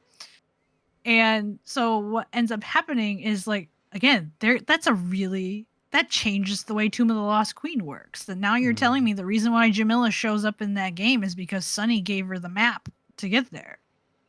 And Jamila also tells Nancy in Shatter Medallion that Sonny brought Nancy into the dig. It was a test, and Nancy passed. Which then, okay, so then it's like, wait, okay, so what Again, does that everything's so mean? orchestrated. What does that mean for all the previous games? Mm-hmm. Is she at Beech Hill because Sonny made it happen? Is she at Minette's because Sonny made it happen? Like, how much of this was he orchestrating? And then, just in terms of this is kind of focusing specifically, this is kind of our last thing for Shatter Medallion, just kind of the Sunny Nancy dynamic. We now it's actually very interesting, and I think a lot of people trying to think. I feel like I've heard a lot of people like they kind of one thing that disappoints them about this game is they actually feel like Nancy's not really ever given a good opportunity to talk to Sunny about their past like encounters, like Yeah. places where he preceded her, and people felt disappointed in that. But you know, this game certainly like it throws them together in this game because they kind of set up as like Sunny, he's he's this guy who wants to believe in the stories that his grandfather's telling, and then Nancy is this very like rational person. He brings her in because Nancy's the person, like she asks all the questions and she finds all the answers, so they kind of again, it's always interesting, you know they do make quite an interesting pair. And they're opposites in a lot of ways, but they do have to work together in this game, and it's like you need both of them for the story to work. And then also I just noticed in this game, Sonny, he talks very like he never gives Nancy a straight answer on anything, and it drives her nuts. She'll ask a question or whatever, and he'll just say something completely out of left field. But again, to me, it all seems like it seems just very purposeful. Like he's purposefully not telling her what she wants to hear. So I do just think that's really different. So um we only have a few more games to cover, and these won't take long, but I'm just curious, now that we have come to the big one, like Shatter Medallion. So because we kind of talked about how we were both like we were excited, and also the fandom in general was excited to see the concept art, but then the in-game started to cause concerns. And so now, like, you think, like, was it a good move? Was it a good move for us to meet Sunny? Or do you think it's No. possible, like, no? Now, I'm No. curious, are you saying just blanket no, or do you think there's any universe in which there's a Sonny Joon game that actually works really well? Maybe. Maybe. I can't say no in I, totality, but yeah.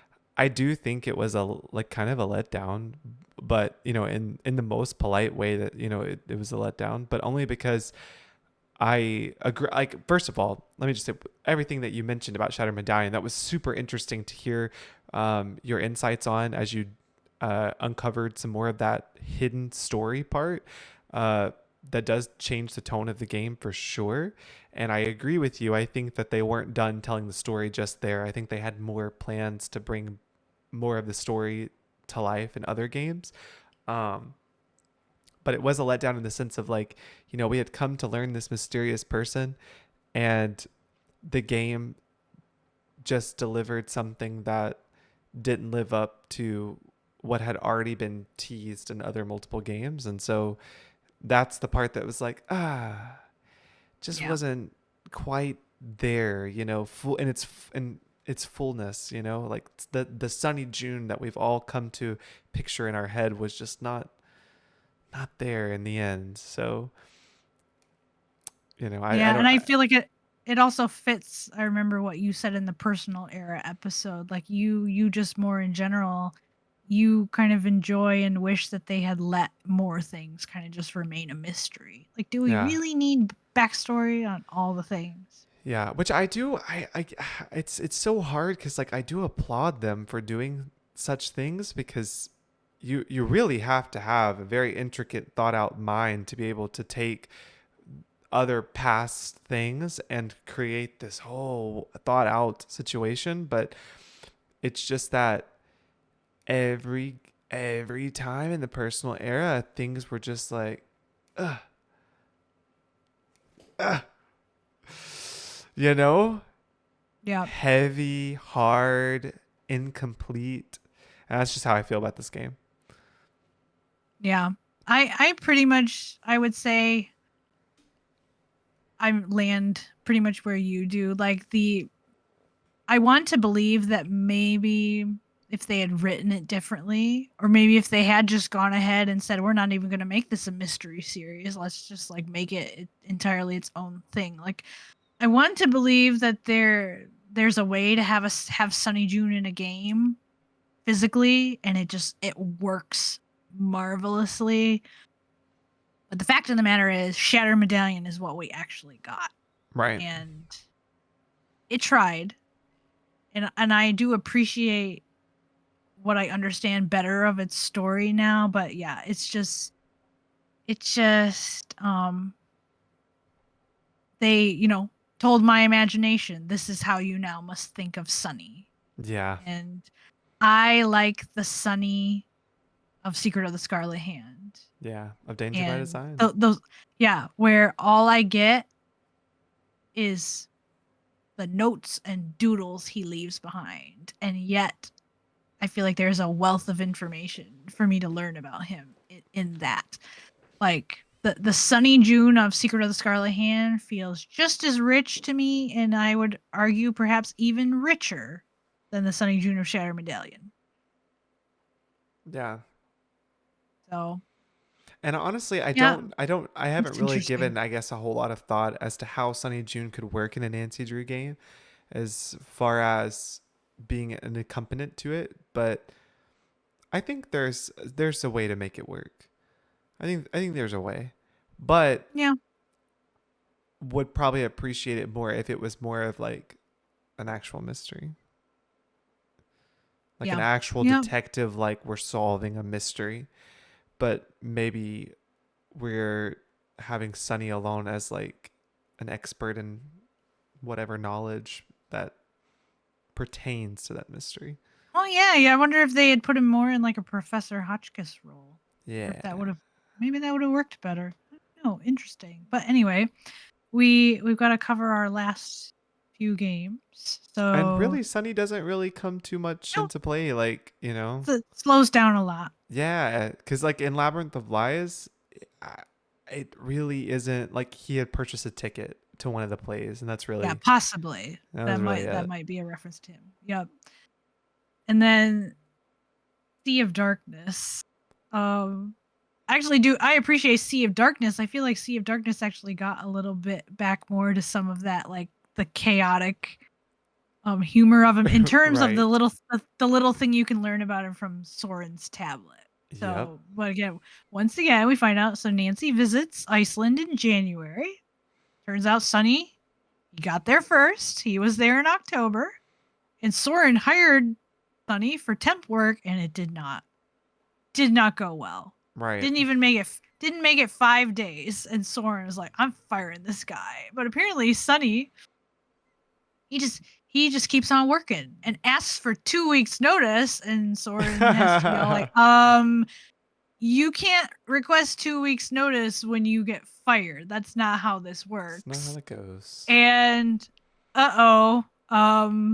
apparently a teddy bear went missing after Sonny left. So don't know about that. Did he, maybe get a little last bit of revenge, or I don't know. And then this is interesting to me because Yeah.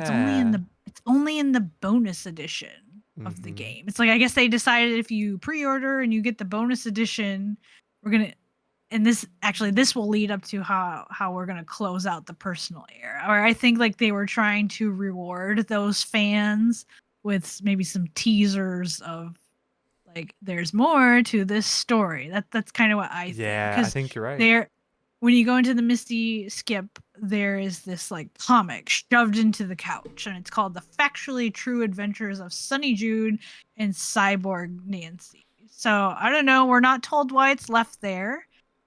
Based on Shatter Medallion, I'm just assuming that Sonny left it there on purpose because he knew Nancy was going to eventually find, like, he wanted her to pick it up.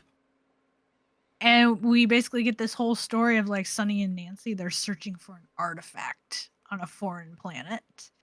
And it's very interesting. Again, I actually do appreciate this. Like, we get some Sonny Joon. Like, how does Sonny Joon perceive Nancy herself? Because we had talked all like how he talks about his coworkers and the things he notices about them, and so we kind of get like Sonny's perspective on Nancy. And he talks in that little booklet about he calls her someone who lives only for truth and justice, and someone who like she doesn't believe a word Sonny says, like she always thinks there's a rational explanation for everything.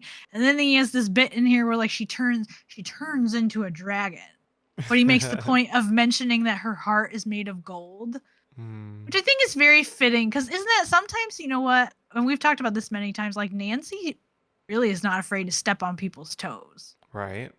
and she can get really harsh Mm. sometimes. But again, I think again Sunny recognizes that, like, you know what, Nancy can be rough around the edges and not always the maybe the kindest, most thoughtful person, but like she's good at heart, and she's got good motive. And then they make these references apparently because he leaves some PSs in this book. He writes nothing in Iceland yet. What did the old man mean? Was he serious? So again, they're hinting at like, oh, apparently there's Shatter Medallion wasn't the only game that had artifacts. Like, seems like Iceland had an artifact somewhere, and like Jin was trying to track it down, and Sunny, I guess, like follows in his steps, maybe also trying to find it, but it doesn't go well. And the end of the comic, that's very interesting to me again, because they make Sunny very human. This he can't find anything in Iceland. He says Gramps was wrong. I'm an idiot for coming all this way. And Nancy responds in the comic. She says, "That's not true. The two of us are still alive, and I'm still your friend." And then I don't know. That's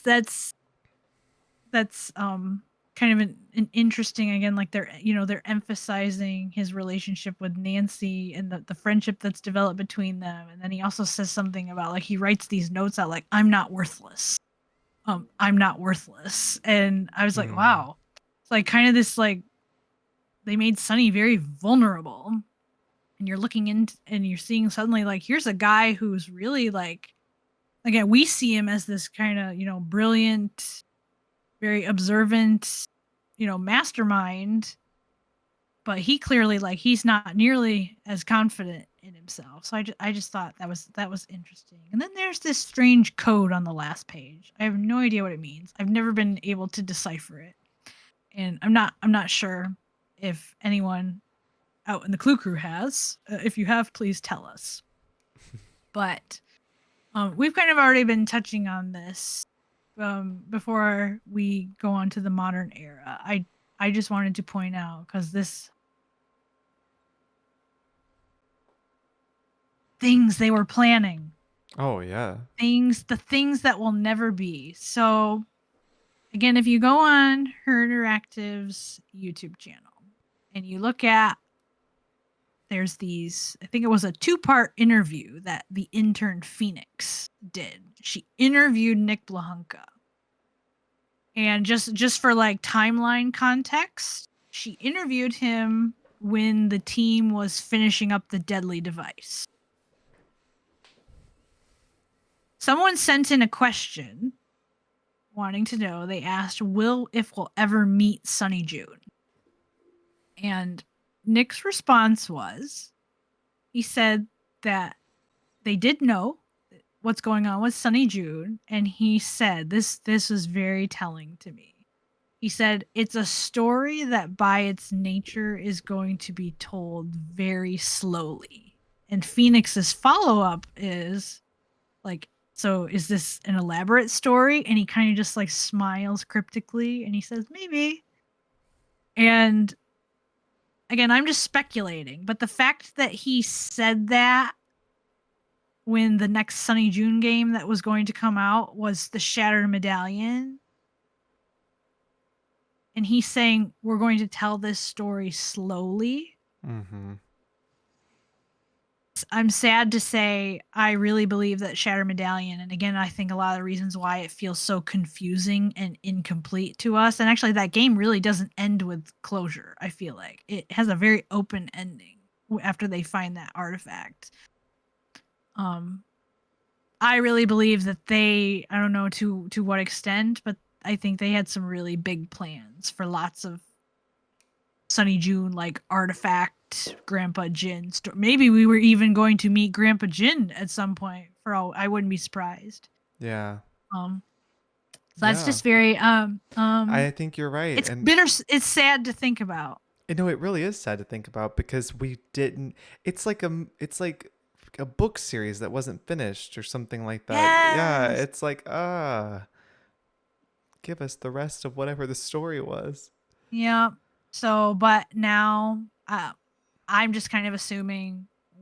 I think just because of the way things have worked, the team has changed. I don't think we're ever. I don't think we're ever gonna get the rest of that. I would I don't honestly be think very so. shocked if we ever got any more like really Sunny centric games. We have Midnight in Salem, and he's not there. It's the coulda, woulda, shoulda game. He's What not you there. what you said earlier about what if we'd had the original team? I believe he would have been in there somehow. Yeah. And then in Mr. and the Seven Keys, he is mentioned, but it's more of like kind of in the old style. He is 5-star rating from Sunny J. He also has his order, what he ordered, calling it the best drink he ever had out of this world.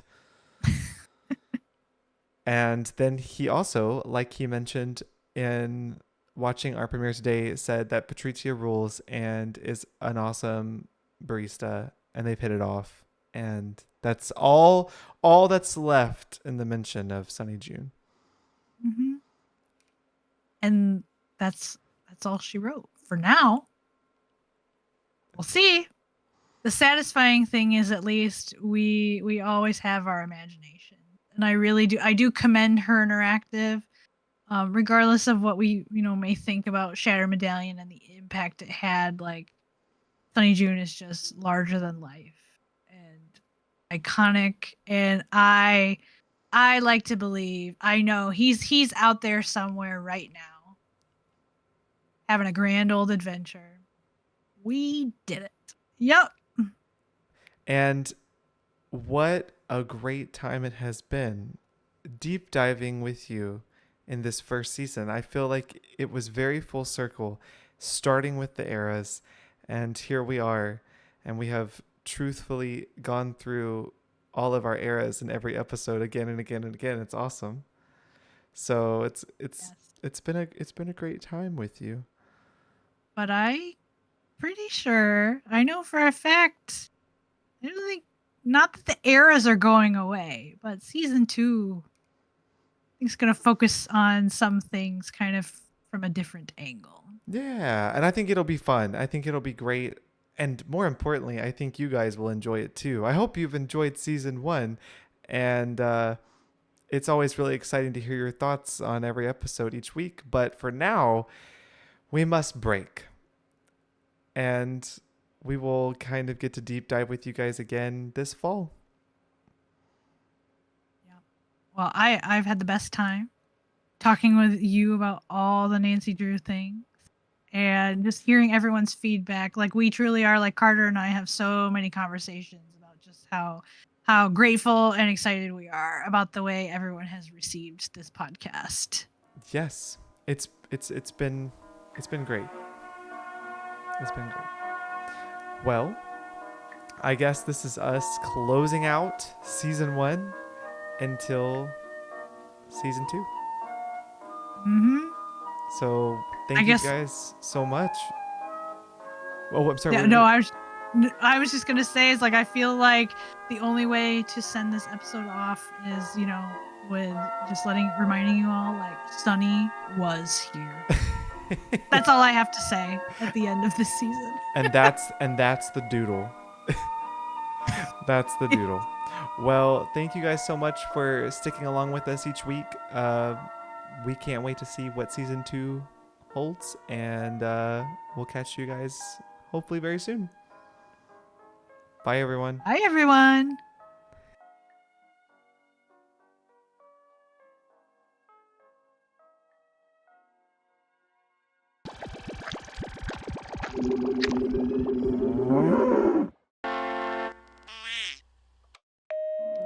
Hey, Tori.